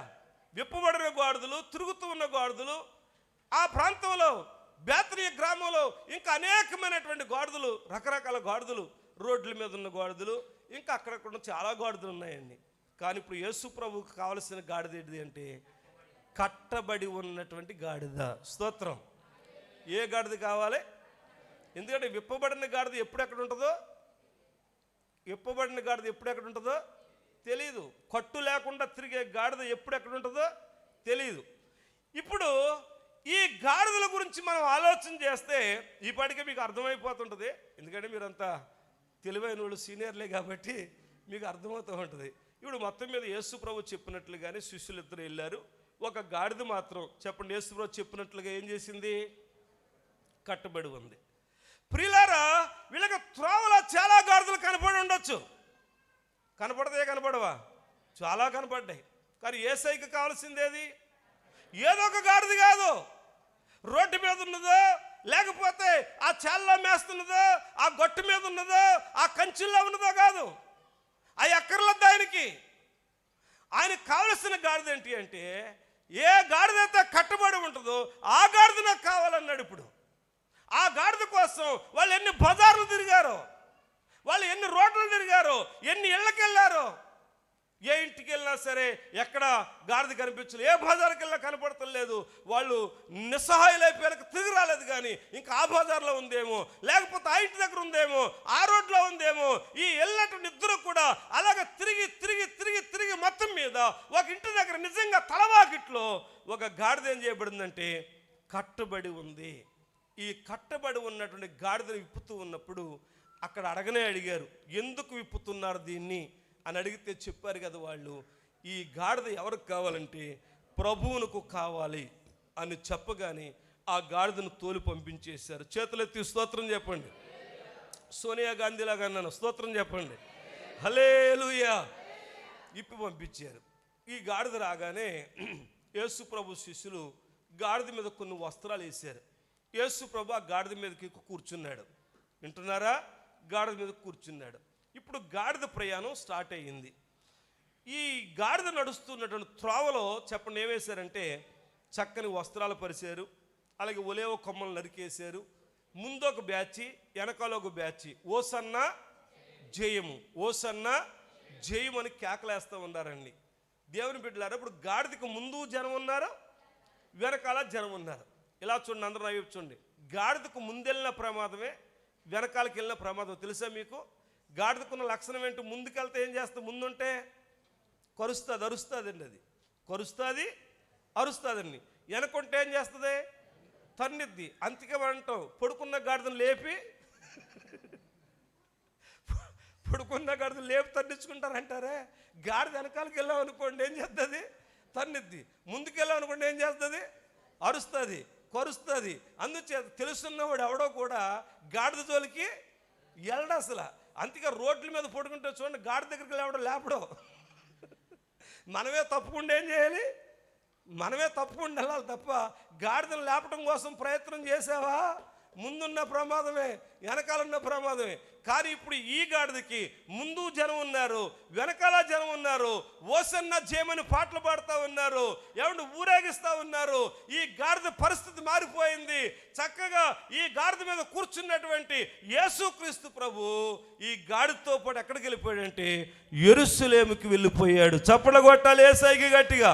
హల్లెలూయా. దేవుని మాటలు వింటున్నటువంటి దేవుని పిల్లరా, యెరూషలేములో గాడిదలకు ప్రవేశం లేదు. యెరూషలేములో గాడిదలు వెళ్ళటానికి అవకాశం లేదు. గాడిదలు యెరూషలేముకు బయటే ఉండాలి.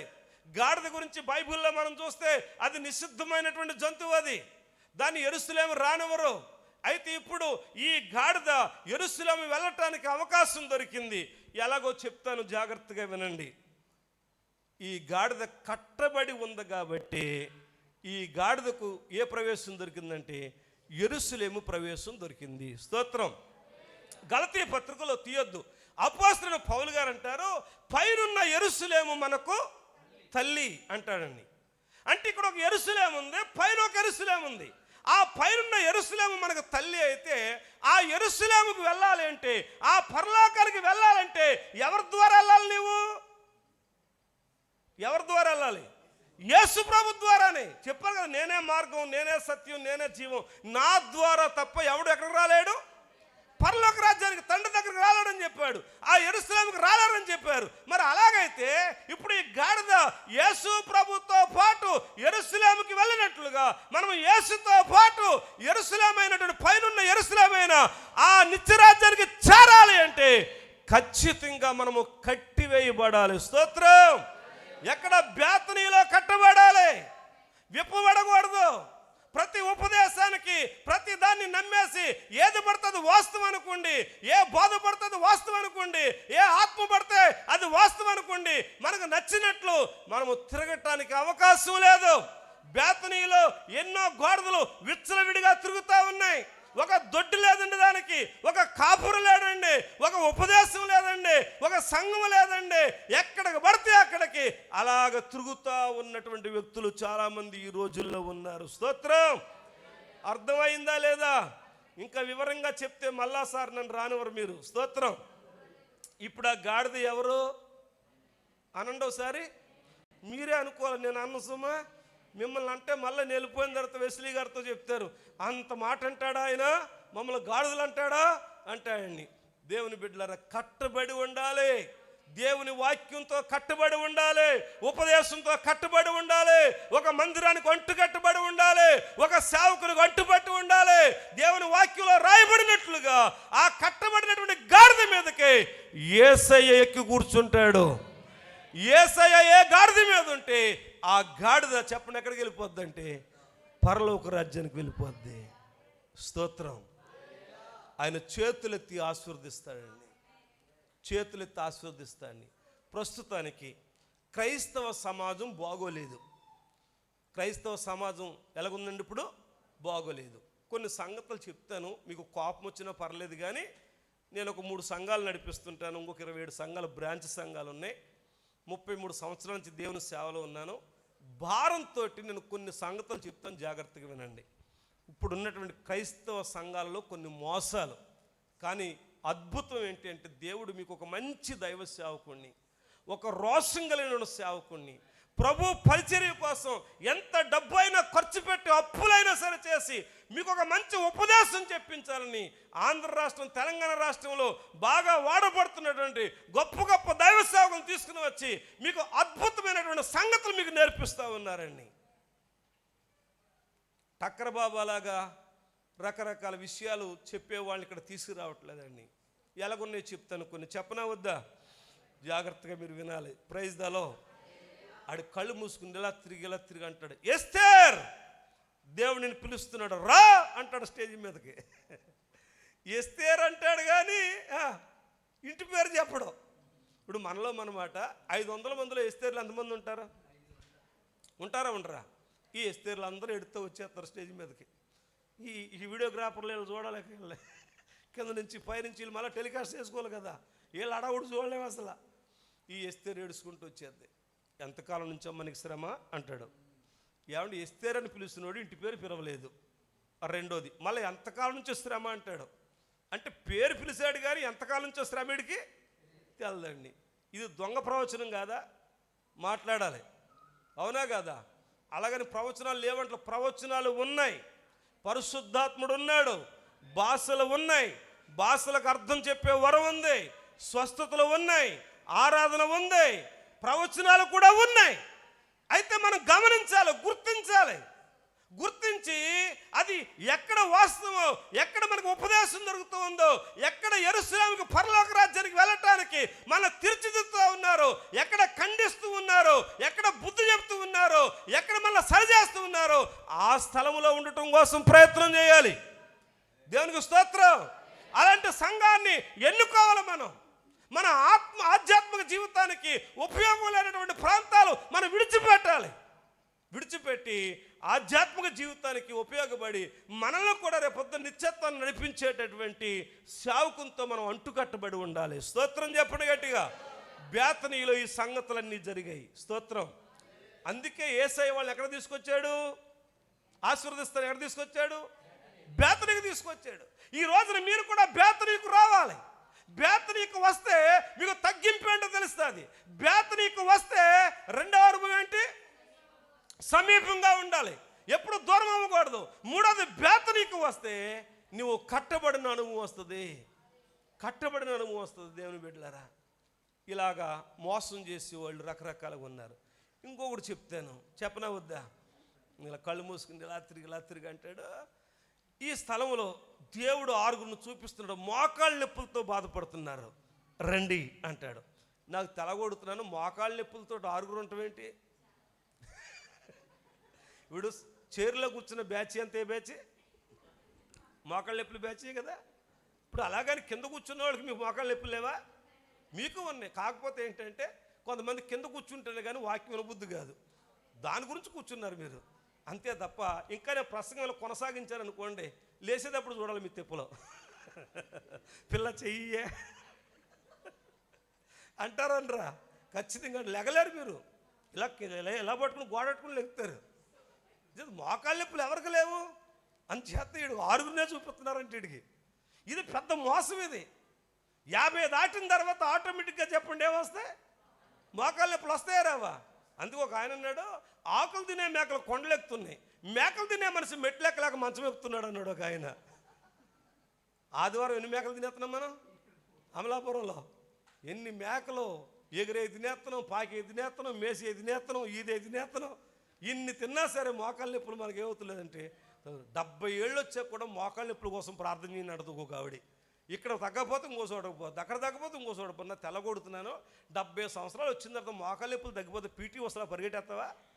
నీకు అంత అవసరం? ఇప్పుడు మోకాళ్ళ నొప్పులు వస్తే కూర్చుని శుభ్రంగా, ప్రభువాని స్తోత్రం నాయన, నన్ను సిద్ధపరుచుతండి, నేను అక్కడకు నన్ను ఏం చెయ్యి, సిద్ధం చేసుకో ప్రభు, నువ్వు త్వరగా రానాయన, త్వరగా నన్ను ఏం చెయ్యి, తీసుకెళ్ళి ప్రభు అని ప్రార్థన చేసుకుంటే అక్కడ పోవాలని చూడాలి తప్ప ఇంకా మోకాళ్ళ నొప్పులు తగ్గండి. ఇప్పటికే తిరిగినంతకాలం తిరిగా కదా, ఎన్నిసార్లు ఎన్ని కొంపలను పెట్టావు, ఆ కొంపకి ఈ కొంపకి, ఆ ఇంటికి ఈ ఇంటికి, ఆ ఊరు ఈ ఊరు వెళ్ళి తిరిగినంతకాలం తిరిగావు కదా, తిన్నంతకాలం తిన్నావు కదా, చేసినంతకాలం చేసావు కదా. ఇక ఈ వయసులో ప్రభువా నీకు స్తోత్రం నాయన, మరణాత అనాలి నువ్వు. మరణాత అంటే ప్రభువా నువ్వు త్వరగా రా ప్రభువా, నన్ను తీసుకెళ్ళి ప్రభు అని అడగాల తప్ప ఇంకా మోకాళ్ళ నొప్పులు తగ్గలేదని ఈ చర్చి విడిచిపెట్టేసి ఎక్కడికో పోవటం కాదండి. అందుచేత ఇక దాని గురించి కూడా పెద్ద ప్రస్తావన రాకూడదు మనకి. ప్రైజ్ ద లార్డ్, హల్లెలూయా. ఇంకొకడు ఇలాగంటాడు, కళ్ళు మూసు ఇలా తిరుగుతాడు. ఈ స్థలంలో పచ్చసారి కట్టుకున్నటువంటి ఆమె చాలా వేదనతో దుఃఖంతో ఉంది, కుటుంబంలో నలిగిపోతుంది. రా అంటాడు, ప్రభు నిన్ను పిలుస్తున్నాడు రా అంటాడండి. ఇక ఈవిడ ఏడుపు చూడండి, బోరు నడుస్తుంది. నాకు తెలవగొడుతున్నాను, కుటుంబంలో ఆవిడ ఒక్కడే నలిగిపోతుందా? ఇక్కడ ఉన్నవాళ్ళు ఎవరైనా సరే మేము కుటుంబంలో నలగట్టం లేదు అన్నవాళ్ళు చేయొద్దండి. ఈ రాత్రి ఆగిపోయి రేపు పొద్దున అమలాపురం వెళ్ళి దండలు తెచ్చి మీకు దండలేసి వెళ్ళిపోతాను, మీ నెత్తి మీద కొబ్బరిగా కొట్టి వెళ్ళిపోతాను నేను. దేవుని స్తోత్రం. నిలబడి వాక్యం చెప్తాను. నేను కూడా ఇప్పటికి ఇంకా నలుగుతూనే ఉన్నాను, సేవలో నలుగుతున్నాను, కుటుంబంలో నలుగుతూ ఉన్నాను, ఆధ్యాత్మికంగా నలుగుతూ ఉన్నాను, శారీరకంగా నలుగుతున్నాను, శరీరపరంగా నలుగుతూ ఉన్నాను. ఈ భూమి మీద ఉన్నంత కాలం యోబు గ్రంథంలో చెప్పినట్లుగా మనుషుని యొక్క జీవితం యుద్ధకాలము వంటిది. అందుచేత మనకు కావలసింది మన ఆత్మకు ఉపదేశం, నిత్యత్వానికి కావలసిన ఆలోచన ఉండాలి తప్ప భూ సంబంధమైన వాటి కోసం ఆలోచన మనకి ఉండకూడదు.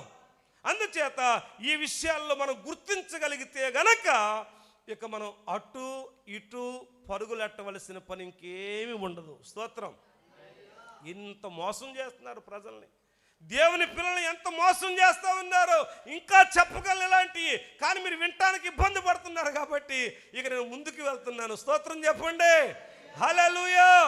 యేసు క్రీస్తు ప్రభు ఏమండి యెరూషలేములో ఉన్న వాళ్ళందరినీ చెప్పండి ఎక్కడ తీసుకొచ్చాడు? బేతనీ వరకు తీసుకొచ్చాడు. బేతనీ వరకు తీసుకుని వచ్చి అక్కడ చేతులెత్తి వారిని ఆశీర్వదించాడు. బేతనీ వరకు ఎందుకు తీసుకురావాల్సి వచ్చింది అంటే బేతనీలో కొన్ని సంగతులు జరిగాయి. ఆ సంగతుల్లో 3 సంగతులు చూసాం మనం. మొదటి సంగతి ఏంటి అంటే చెప్పండి, తగ్గింపు జీవితం. రెండవ సంగతి ఏంటి అంటే వాళ్ళు సమీపంగా ఉన్నటువంటి గ్రామం, మనం ఎప్పుడు సమీపంగానే ఉండాలి. మూడవది ఏంటి అంటే కట్టబడి ఉన్నటువంటి అనుభవం, కట్టబడి ఉండాలి మనం. విచ్చలవిడిగా తిరగకూడదు, కట్టు లేకుండా తిరగకూడదు. ఒక కాపురు చేతిలో ఉండాలి, ఒక ఉపదేశం చేతిలో ఉండాలి, ఒక సంఘానికి మనం కలిసి ఉండాలి. ఇలాగ ఉన్నప్పుడు మన గురించి దేవుడు ప్రత్యేకమైన శ్రద్ధ తీసుకుంటాడు.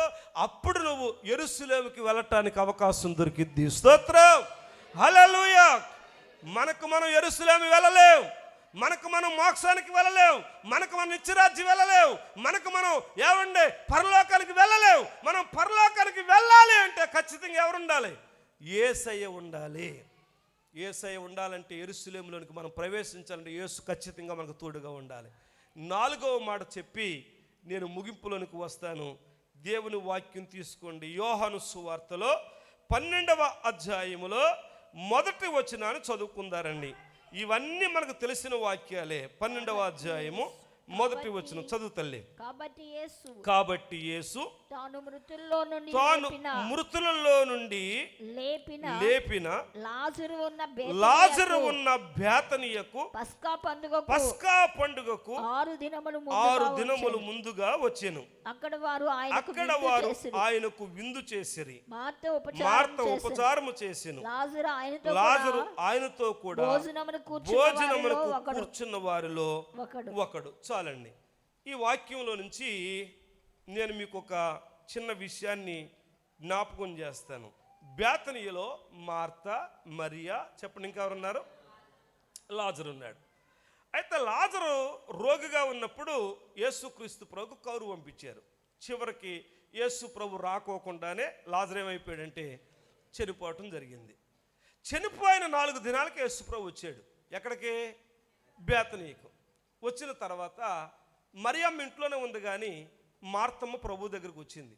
వచ్చి అంది కదా, ప్రభు నువ్వు ఇక్కడ ఉండుంటం అయితే నా తమ్ముడు చావకుండా ఉండును, చనిపోకుండా ఉండును అని చెప్పింది.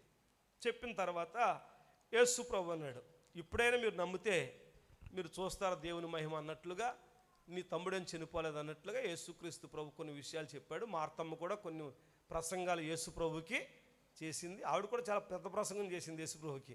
అవన్నీ చెప్పడానికి సమయం కాదు, కానీ మొత్తం మీద యేసుక్రీస్తు ప్రభు అక్కడ దేవునికి కృతజ్ఞతాస్తుతులు చెల్లించి లాజరు బయటకు రమ్మంటే చనిపోయినటువంటి లాజరు ఏం చేశాడంటే బయటకు రావటం జరిగింది. వినండి జాగ్రత్తగా. లాజరు బ్రతికాడు. బ్రతికిన తర్వాత 12వ అధ్యాయం దగ్గరకు వచ్చే సమయానికి యెరూషలేములో జరుగుతున్నటువంటి పస్కా పండుగకి 6 దినాల ముందుగా యేసు ప్రభు ఏ ఊరు వచ్చేసాడు? బేతనీకు వచ్చాడు. బేతనీకు రాగానే బేతనీలో యేసుక్రీస్తు ప్రభుకి భోజనం ఏర్పాటు చేశారండి వాళ్ళు. ఆ భోజనానికి యేసు ప్రభు కూర్చున్నాడు. యేసు ప్రభుతో పాటు ఎవరు కూర్చున్నారంటే లాజరు కూడా కూర్చున్నాడు. వినాలి అందరూ జాగ్రత్తగా. ఎవరు కూర్చున్నారండి? లాజరు కూడా కూర్చున్నాడు. లాజరు చనిపోయి బ్రతికిన తర్వాత ఎవరితో కూర్చున్నాడు? యేసు ప్రభుతో కూర్చున్నాడు. మీరు అధ్యాయం అంతా చదువుకుంటే ఆ స్థలానికి యేసు ప్రభును చూడటానికి వచ్చారు. అదే సమయంలో లాజరును చూడటానికి కూడా వచ్చారు. అనంత 9వ వచనం చదవండి. 9వ వచనం 12:9. కాబట్టి యూదులలో సామాన్య జనులు ఆయన అక్కడ ఉన్నాడని తెలుసుకొని యేసును చూచుటకు మాత్రమే గాక మృతులలో నుండి ఆయన లేపిన లాజరును కూడా చూడవచ్చిరి. దేవుని బిడ్డలారా, యేసు ప్రభును చూడటానికి వచ్చారు. ఒకటి, బేతనీలో యేసు ప్రభు ఉన్నాడని, ఈ మార్తా మరియా లాజరు ఉన్నటువంటి ఇంట్లో యేసు ప్రభు ఉన్నాడని యేసు ప్రభును చూడటానికి వచ్చారు. అది ఒక విధానం బాగుంది. కానీ అక్కడ రాయబడిన మాట ఏంటి అంటే మరికొంతమంది మృతులలో నుండి లేచినటువంటి ఎవరిని చూడటానికి? లాజరును చూడటానికి కూడా వచ్చారంటండి. స్తోత్రం. అనగా ఈ రాత్రి నేను మీ అందరితో చెప్పాలనుకున్న సందేశం ఏంటి అంటే ఈ బేతనీలో మృతుల పునరుత్థానం పొందినటువంటి ప్రజలు ఉన్నారు. స్తోత్రం. మృతులలో నుండి చెప్పండి బ్రతికినటువంటి ప్రజలు ఉన్నారు. అలాగే మనము కూడా పాపముల చేత అపరాధముల చేత చచ్చినటువంటి మనం, ఎఫెసీ పత్రిక 2వ అధ్యాయం 1వ వచనం ప్రకారంగా చచ్చినటువంటి మనం క్రీస్తులో మరలా తిరిగి ఏం చేయబడాలి? బ్రతికించబడాలి. క్రీస్తులో మనం బ్రతికించబడితే అనేక మంది మన మందిరానికి రావటానికి అవకాశం కలిగిద్ది. పలానా సమ్మా మినిస్ట్రీకి వెళ్తున్న వారిలో చాలా నీతిగా ఉన్నారండి, యథార్థంగా ఉన్నారండి, త్రాగుబోతులు లేరండి, వ్యభిచారులు లేరండి, దొంగలు లేరండి, వాళ్ళు మారు మనసు పొందారండి, చాలా యథార్థంగా ఉంటారండి, వాళ్ళ డ్రెస్ కోడ్ బాగుంటుందండి, వాళ్ళ ప్రవర్తన బాగుంటుందండి, వాళ్ళ మాట తీరు బాగుంటుందండి, వాళ్ళ ప్రేమ బాగుంటుందండి. వెళితే సమ్మా మినిస్ట్రీకి మనం వెళ్ళాలండి, ఒక్కసారి చూడాలండి ఆ మినిస్ట్రీని, ఆ సేవకుడు చూడాలి, ఆ మందిరాన్ని చూడాలి, ఆ స్థలంలో ఉన్న ప్రజలను చూడాలి, ఆ విశ్వాసాలను చూడాలి, వాళ్ళ క్రమాన్ని చూడాలని ప్రజలు గుంపులు గుంపులుగా ఈ స్థలానికి రావాలి. అంటే మన సంఘములో పాపముల చేత అపరాధముల చేత చచ్చి ఉంటే రారు, కానీ చచ్చినటువంటి మీరు క్రీస్తులో బ్రతికించబడితే ఈ పట్టణం మన సమ్మా మినిస్ట్రీకి వచ్చి వాక్యాన్ని బలపరచబడతారు. నమ్మిన వాళ్ళు చేతులెత్తి చప్పట్లు కొట్టండి, గట్టిగా ఇంకా బిగురుగా చప్పట్లు కొట్టండి. హల్లెలూయా, దేవునికి స్తోత్రం కలుగును గాక. నా ప్రభునందు ప్రియమైన దేవుని పిల్లలారా, ఈ బేతనీ అనుభవం 4వ అనుభవం ఏంటి అంటే క్రీస్తులో ఏమండి పునరుత్థానమైనటువంటి అనుభవం. పాపముల చేత అపరాధముల చేత చచ్చి అలా ఉండటం కాదు, ప్రభువుని అంగీకరించావు, మంచి ఉపదేశం వింటా ఉన్నావు, మంచి వర్తమానాలు వింటా ఉన్నావు, మంచి పాటలు వింటా ఉన్నావు, మంచి ఆరాధనలో పాలుపంపులు పొందుతా ఉన్నావు. ఇంకా పాత జీవితమే నువ్వు కొనసాగిస్తూ ఉంటే గనక నీతో కలిసి ఎవ్వరు మందిరానికి రారు. నీలో గొప్ప మార్పు రావాలి. ఆవిడ మారిపోయిందంట ఆ చర్చికి వెళ్ళిన తర్వాత, ఆవిడ బ్రతికిందంట క్రీస్తులో, మారు మనసు పొందిందంట. చూడాలి ఒకసారి, ఆ సహవాసం చూడాలి అన్నట్లుగా ఈ వెలుగు దగ్గరికి ప్రజలు రావాలి. స్తోత్రం, హల్లెలూయా. ఇందాక దైవ సేవకులు అరుణ్ కుమారయ్య గారు అదే అన్నారు, అడవిలో ఉన్నాడు అంటే అక్కడ దీపం వెలుగుతూ అక్కడికి వెళ్ళిపోయారు అన్నాడండి. స్తోత్రం. అలాగే మనం వెలుగుగా ఉంటే, మనము బ్రతికించబడిన వారమైతే మన దగ్గరికి కూడా అనేక మంది వస్తారు. కనుక దానికి మీరే సాక్షులుగా ఉండాలండి, దేవుని బిడ్డలారా, నిజంగా ఈ మినిస్ట్రీలో ఉన్నటువంటి మీరు ధన్యులు. నేను ఒక సంఘటన చెప్పేసి నేను ముగింపులోనికి వస్తానండి. దేవుడు నిజంగా మనం పాపాన్ని విడిచిపెడితే మన ద్వారా దేవుడు ఎలాంటి కార్యాలు చేస్తాడో ఒక మాట చెప్తాను. ముంబై పట్టణంలో జరిగినటువంటి సంఘటన జెర్మియా గారు అని చెప్పారండి. ఏంటి ఆ సంఘటన అంటే, ఒక ఆటో డ్రైవర్ ఉన్నాడు, తనకు ఒక భార్య 2 పిల్లలు ఉన్నారండి. సడన్గా భర్త హార్ట్ స్ట్రోక్ తోటి చచ్చిపోయాడు. చచ్చిపోతే చిన్న పిల్లలు, భార్య ఇంటద్ది కట్టుకోలేకపోతుంది. ఆటో వాళ్ళు ఫైనాన్స్ వాళ్ళు వచ్చి ఆటో పట్టిపోయారు. ఆటోకి ఫైనాన్స్ కట్టగా ఇక తినడానికి తిండి కూడా లేదు, చాలా ఇబ్బందులు పడుతున్నారు. వాళ్ళకి ఎవరో దగ్గరున్న వాళ్ళు ఎవరో కూడా వాళ్ళకి సహాయం చేయలేదు. ఇక తన జీవితంలో చనిపోతే బాగుంటుంది అని నిర్ణయాలు తీసుకుంటుంది, పిల్లలను కూడా చంపేసి. ఆ చుట్టూ ఉన్నటువంటి వాళ్ళు చెప్పిన మాట ఏంటి అంటే, నీకు వయసు ఉంది, అందం ఉంది, ఈ టైంలో 4 డబ్బులు సంపాదించుకుంటే బాగుంటుంది అని మెల్లిగా ఒక పాప వృత్తిలోనికి నడిపించేశారు ఆవిడ్ని. ఆవిడ వద్దు అనుకుంటానే పిల్లల ఆకలి తీర్చడం కోసం ఆ వృత్తిలోకి వెళ్ళిపోయింది. కానీ మనసులో తనకు బాధ ఉంది, వేదన ఉంది. ప్రతి సాయంత్రం వెళ్ళిపోతుంది, తెల్లారి ఉదయం వస్తుంది, డబ్బులే తెచ్చుకుంటుంది, పిల్లలకి పెడుతుంది, స్కూల్కి పంపిస్తూ ఉంది. రోజులు జరిగిపోతున్నాయి, తనకి నెమ్మది లేదు, వేదన ఉంది. నేను ఈ పని చేయటం ద్వారా మా అత్తింటోళ్ళకి పుట్టింటోళ్ళకి చాలా బాధ, చాలా దుఃఖం, ఈ పని చేయకూడదు నేను అని తెలుసు, కానీ పిల్లలు బ్రతికించుకోవడానికి తనకు వేరే మార్గం ఏమీ కనిపించట్లేదు. అయితే వాళ్ళ ఇంటి పక్కన చర్చికి వెళ్ళి ఒక ఆవిడ ఉందండి. ఆవిడ అందంట, నువ్వు ఎందుకో బలహీనంగా కనిపిస్తూ ఉన్నావు, చర్చికి వస్తే పాస్టర్ గారు చెప్పే వాక్యం విని, ఆ పాటలు విని నీలో ఆనందం సంతోషం వస్తుంది రా అని అడిగిందంటండి. ఆవిడ చాలా కోపం వచ్చిందంట. క్రైస్తవులు ఎప్పుడు ఇలాగే పిలుస్తారు, నేనే విచారంగా ఉన్నా, నేను బాగానే ఉన్నాను, ఒకవేళ మాకైనా శ్రమలు తీరాలంటే మాకు చాలామంది దేవుళ్ళు దేవతలు ఉన్నారు అన్నట్టుగా కాస్త విసుగ్గా మాట్లాడింది. మాట్లాడితే ఆ క్రైస్తవురాలు అందంట, నీకు ఎప్పుడైనా మనస్సు బాగోనప్పుడు, మనశ్శాంతి లేనప్పుడు నాతో కలిసి మందిరానికి తీసుకెళ్తానని చెప్పేసి ఆవిడ వెళ్ళిపోయిన తర్వాత తిన మనసులో ఒక వేదన, దుఃఖం ఎక్కువైపోయి చచ్చిపోవాలనుకుంటుంది. ఇక సరే చచ్చిపోయే ముందు ఆవిడ ఎందుకో చర్చికి రమ్మంది కదా, ఒక ఆదివారం వెళ్ళొద్దారనేసి శనివారం వచ్చి చెప్పింది తనకి, నేను వస్తాను రేపు ఆదివారం మీతో పాటు అని చెప్తే తనకు కూడా చాలా సంతోషించి ఆదివారం అందరికంటే ముందొచ్చి ఈవిడిని పికప్ చేసుకుని మందిరాన్ని తీసుకెళ్ళింది. మందిరానికి వెళ్ళగానే అందరూ ఒకరికొకరు మనం ఏం చెప్పుకుంటాం, వందనాలు చెప్పుకుంటాం, ప్రైజ్ ది లార్డ్ చెప్పుకుంటాం, ఇంగ్లీష్ వస్తే కదండి. ఇంకా కొంతమంది మరణాలు చెప్పుకుంటారు, కొంతమంది శాలేం చెప్పుకుంటారు, కొంతమంది ప్రభు స్తోత్రం చెప్పుకుంటారు. ఏదో ఒకటి చెప్పుకోవాలి వచ్చిన తర్వాత. చెప్పాలా వద్దా? క్రైస్తవులు పోట్లాడుకోరు, మాట్లాడుకోరంట. పోట్లాడుకోరు, మాట్లాడుకుంటారు. పెదాలు ఇరుతుంటారు. పెదాలు ఇరుతు దానికి అదే ఆనవాలన్నమాట. వాళ్ళకి పడతలేదు అని. ఒక ఆవిడ పాట పాడుతుంది అనుకోండి, పెదవి ఇరుతుంది అంటది. అంటే అర్థం ఏంటి? ఆవిడకి నచ్చలేదు. ఒక ఆవిడ సాక్ష్యం చెప్తుంటే మూతి ఇలా తిప్పిద్ది. ఆడోళ్ళు మూతి తిప్పినట్టు మగోడు తిప్పలేడు. మాట కూడా మీరే బాగా తిప్పేస్తారు. సరే, మొత్తం మీద ఈ విషయాలన్నీ ఉంటాయి కదా. చర్చిలోకి వెళ్ళగానే అందరూ ఒకరికొకరు ఆప్యాయతగా పలకరించుకోవటం, వందనాలు చెప్పుకోవటం, ఆ వాతావరణం చూసి అప్పటికి ఆవిడకి చాలా ఆనందం అయిపోయిందంటండి. మందిరంలో కొత్త వాళ్ళు వస్తున్నప్పుడు పాత వాళ్ళు ఈ వాతావరణం క్రియేట్ చేయాలి మనం. స్తోత్రం. మీ మందిరం లేదని కాదు, గేటు దగ్గర ఉండి చక్కగా వందనాలు చెప్తారు. స్తోత్రం. అన్నీ మంచిది. మా చర్చిలో కూడా ఒక ఆవిడ ఉందండి, గేటు దగ్గర ఉండి వందనాలు చెప్తుంది. ఈ చెప్పులన్నీ లైన్లో వరుసగా పెడద్దండి. చెప్పులన్నీ వాళ్ళ ఇంట్లోనే పడుకున్నారు. మన అయ్యగారు జీవమ్మన్ గారి ఇంట్లో పడుకున్నారు. చెప్పులన్నీ లైన్లో పెడతారు. చౌదరిస్ అండి ఆవిడ. ఆ ఊర్లో ఉన్న వాళ్ళు అందరూ అంటారు, మనం చౌదరిసం, అందరు చెప్పులు పట్టుకుంటావేంటి అని అడుగుతుంటాడు. అంటదంట, నేను చచ్చిపోయేటప్పుడు ఈ చౌదరులు అందరూ కనపడలేదు, ఆ యేసుబాబు నన్ను కాపాడాడు కాబట్టి నేను చచ్చిపోయేదాకా అందరు చెప్పులు ఇలాగే లైన్లో పెడతానందంట. దేనికి స్తోత్రం. ఇంకెప్పుడు మాట్లాడలేదు. ఆ వాతావరణం అదంతా చూసి ఇవిడికి చాలా ఆశ్చర్యం కలిగింది. పాడే పాటలు అర్థవంతంగా పాడుతుంటే పాటల ద్వారానే ఆదరణ పొందేసింది. చెప్పే ఉపదేశం వింటా ఉంటే ఆడికి ఇంకా ధైర్యం వచ్చేసింది. లాస్ట్లో ప్రసంగం చేసి ముగింపులు అన్నాడంట, ఆ సేవకుడు వేశ్యలకు తీర్పు ఉంది అని ముగించేసాడంటండి. ముగించేస్తే ఇక అంతే మోకాళ్ళ మీద పడి గుండెలు బాదుకుంటూ ఏడుస్తూ ఉంది. ఇక ప్రభువా, ఆ వేశ్యని నేనే, కావాలని చేయటం లేదు, నా పిల్లలను పోషించుకోవడం కోసం చేస్తున్నాను, నన్ను కనికరించండి ప్రభువా అని ఏడ్చి తన పాపాలు ఒప్పుకోవడం ప్రారంభించింది. సంఘమంతా వెళ్ళిపోయారు. సేవకుడు కూడా లోపలికి వెళ్ళిపోయాడు.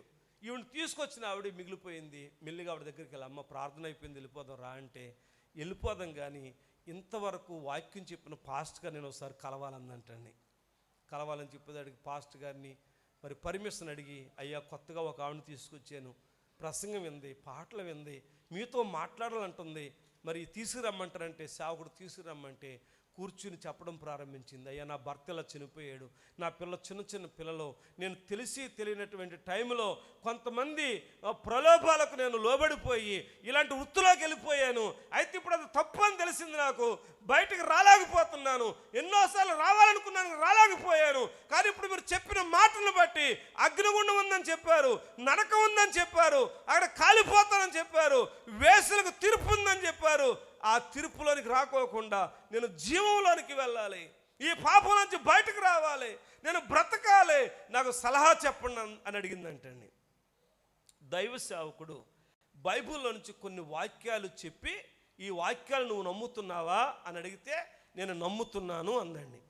ఎప్పుడైతే నమ్మిందో దైవ సేవకుడు చేతుల నుంచి ప్రార్థన చేశాడు. ప్రార్థన చేసిన తర్వాత ఆవిడికి తన శరీరంలో ఉన్నటువంటి, తన హృదయంలో ఉన్నటువంటి బరువంతా తీరిపోయిందంటండి. తన హృదయం తేలికైపోయింది. ఎప్పుడైతే తేలికైపోయిందో పాపం నుంచి విడుదల పొందాలనే సంగతి ఆవిడికి అర్థమైపోయింది. ఎందుకంటే బైబిల్ వాక్యాన్ని మనం నమ్మితే ఆ నమ్మకమే మన జీవితాల్లో కార్యాలు జరిగిస్తుందండి.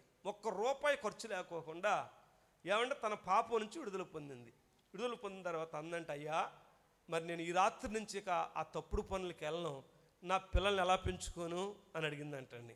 ఏం కంగారు పడకో, మన చర్చిలో ధనవంతులు ఉన్నారు, వాళ్ళ ఇళ్లలో ఒక ఇంట్లో ఉదయం, ఒక ఇంట్లో సాయంత్రం పాచి పని చేయి అని చెప్పి ఆ చర్చిలో ఉన్న 2 ధనవంతులు పిలిచి, ఈవిడిని మీ ఇంట్లో పని పరుచుకొని పెట్టుకోండి, ఉదయం సాయంత్రం పని చేస్తుంది, ఒకళ్ళింట్లోను మిగిలిపోని ఇవ్వండి, మీరు తినగా మిగిలిన ఇవ్వండి, మీరు కట్టుకోగా చిరిగిపోని ఉంటాయి కదా, నలిగిపోని ఆ బట్టలు ఇవ్వండి, నెలకింత జీతం ఇవ్వండి, పిల్లల్ని పెంచుకుంటుందని చెప్పి 2 ఇళ్లలో పనికి సేవకుడే పెట్టాడండి. చక్కగా వాళ్ళ ఇంట్లో పని చేస్తుంది, వాళ్ళు మిగిలిపోని కట్టేస్తున్నారు, పిల్లలకు పెట్టుకుంటుంది, వాళ్ళే కొంత జీతం ఇస్తున్నారు, డబ్బులు ఫీజులు కడుతుంది. చక్కగా పిల్లలు పెరిగారు, పెద్ద అయ్యారు. అందులో ఒక అబ్బాయి చర్చిలో కీబోర్డు ప్లే చేస్తాడు, ఒక అబ్బాయి పాస్టర్ గారితో పాటు సువార్తకు చక్కగా వెళ్తూ ఉంటాడు. ఒకరోజు ముగ్గురు కలిపి బాప్తిస్వం పొందేశారు, సంఘ సభ్యులు అయిపోయారు. దేవునికి స్తోత్రం. సంఘ సభ్యులు అయిపోవటమే కాదు, వాళ్ళు పెరిగి పెద్దవాళ్ళు అయ్యారు, చదువుల్లో రాణించారు, అద్భుతం, ఆశ్చర్యం ఏంటి అంటే అందులో ఒక అబ్బాయి ప్రస్తుతానికి ముంబై పట్టణంలో 2500 మంది విశ్వాసులకి కాపరిగా దేవుని సేవ చేస్తూ ఉన్నాడండి. ఇప్పుడు గొట్టాల చప్పట్లు గట్టిగా బిగ్గరగా దేవునికి స్తోత్రం. అందులో ఒక అబ్బాయి ప్రస్తుతానికి మహారాష్ట్రలో ఒక జిల్లా కలెక్టర్గా ఉద్యోగం చేస్తూ ఉన్నాడండి. ఆ తల్లిని 8 సంవత్సరాల క్రితం ఒక ఇంటర్వ్యూ చేశారు. నీ భర్త చనిపోయాడు కదా, పిల్లల్ని పెంచుకోలేక పాప వృత్తిలోకి వెళ్ళని చెప్పావు కదా, నువ్వు ఎలాగా నీ పిల్లలు ఇంత ప్రయోజకులు అయ్యారు, ఇంతగా నువ్వు ఎలా దీవించబడ్డావు, ఎంతగా నువ్వు ఎలాగ ఆశీర్వదించబడ్డావు అని అడిగినప్పుడు ఆవిడ చెప్పిన మాట ఏంటి అంటే, యేసుక్రీస్తు ప్రభువే నా పాపము నుంచి నన్ను ఏం చేశాడంటే విడిపించి నా పిల్లలు ఎంతో గొప్పవాళ్ళని చేశాడని సాక్ష్యం ఇచ్చిందండి. దేవుని బిడ్డలారా, ఆ కడుపులో పుట్టినటువంటి ఒక కొడుకు 2500 మందికి విశ్వాసులకి చెప్పండి ఎవరు? కాపరి, సేవకుడండి. ఒక కొడుకు జిల్లాకి కలెక్టర్ అండి. ఇప్పుడు వాళ్ళ బిడ్డలను బట్టి దేవునికి మహిమ కాదా? ఖచ్చితంగా మహిమ. నువ్వు పాపంలో ఉంటే దేవునికి మహిమ రాదండి. నువ్వు అలవాట్లో ఉంటే దేవునికి మహిమ రాదండి. నువ్వు ఆచారాల్లో ఉంటే దేవునికి మహిమ రాదండి.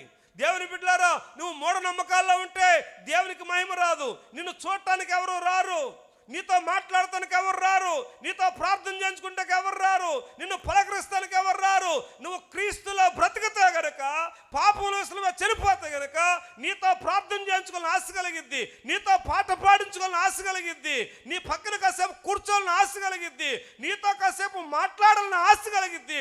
నిన్ను చూడటానికి, లాజరును చూడటానికి ఎలాగైతే వచ్చారో అలాగ బేతనీకు వస్తారు. స్తోత్రం. బేతనీలో ఎవరున్నారు? మృతుల పునరుత్థానం చెందిన వారు ఉన్నారు. అందుచేత మనము ఈ 4 అనుభవాల్లో ఉండాలి. ఈ 4 అనుభవాల్లో ఉంటే అప్పుడు నా దేవుడు చేతులెత్తి మిమ్మల్ని ఏం చేస్తాడు? ఆశీర్వదిస్తాడు. విషయం ఏంటంటే, మీరు యెరూషలేములోనే ఉన్నారు, మంచిది. యెరూషలేము అనగా దేవుని మందిరమే, యెరూషలేము అనగా సంఘమే, యెరూషలేము అనగా దేవుని పట్టణమే, యెరూషలేము అనగా అక్కడ యాజకుడే ఉన్నాడు, యెరూషలేము అనగా చెప్పండి ఇంకేంటంటే అక్కడ మందసం ఉంది, బలిపీఠం ఉంది, ధర్మశాస్త్రం ఉంది, అన్నీ బాగానే ఉన్నాయి. కానీ నీకు తగ్గింపు లేదేమో, నువ్వు సమీపంగా లేవేమో, నువ్వు కట్టబడి లేవేమో, నీవు ఇంకా పాపంలోనే ఉన్నావేమో. నువ్వు ఒకవేళ ఈ 4 అనుభవాలు లేకోకుండా నువ్వు యెరూషలేములో ఉన్నా నువ్వు పరలోక రాజ్యానికి చేరవు, ఆశీర్వాదం నీకు రాదు. దేవునికి స్తోత్రం. అందుచేత నువ్వు ఎక్కడికి రావాలి? ఇప్పుడు బేతనీకు రావాలి. బేతనీకు రాగలిగితే గనక నా యేసయ్య ఖచ్చితంగా నిన్ను నిత్యరాజ్యానికి వారసులను చేస్తాడు, చేతులెత్తి ఆశీర్వదిస్తాడు. అందరూ లేచి నిలబడండి, అందరూ లేచి నిలబడండి. నిలబడిన మీరు కళ్ళు మూసుకోండి. త్వరగా లేచి నిలబడదాం. నిలబడిన మీరు అలా కళ్ళు మూసుకోండి. కళ్ళు మూసుకుని పరమందు ఆసీనుడైన దేవుని తట్టు చేతులెత్తి ఒక చిన్న ప్రార్థన చేయండి. ప్రభువా, ఈ సంపూర్ణ రాత్రి ప్రార్థనా కూడికలో చేతులెత్తి నన్ను ఆశీర్వదించండి. ప్రభువా, ఈ 11వ మాసంలో చేతులెత్తి నన్ను ఆశీర్వదించండి నాయనా.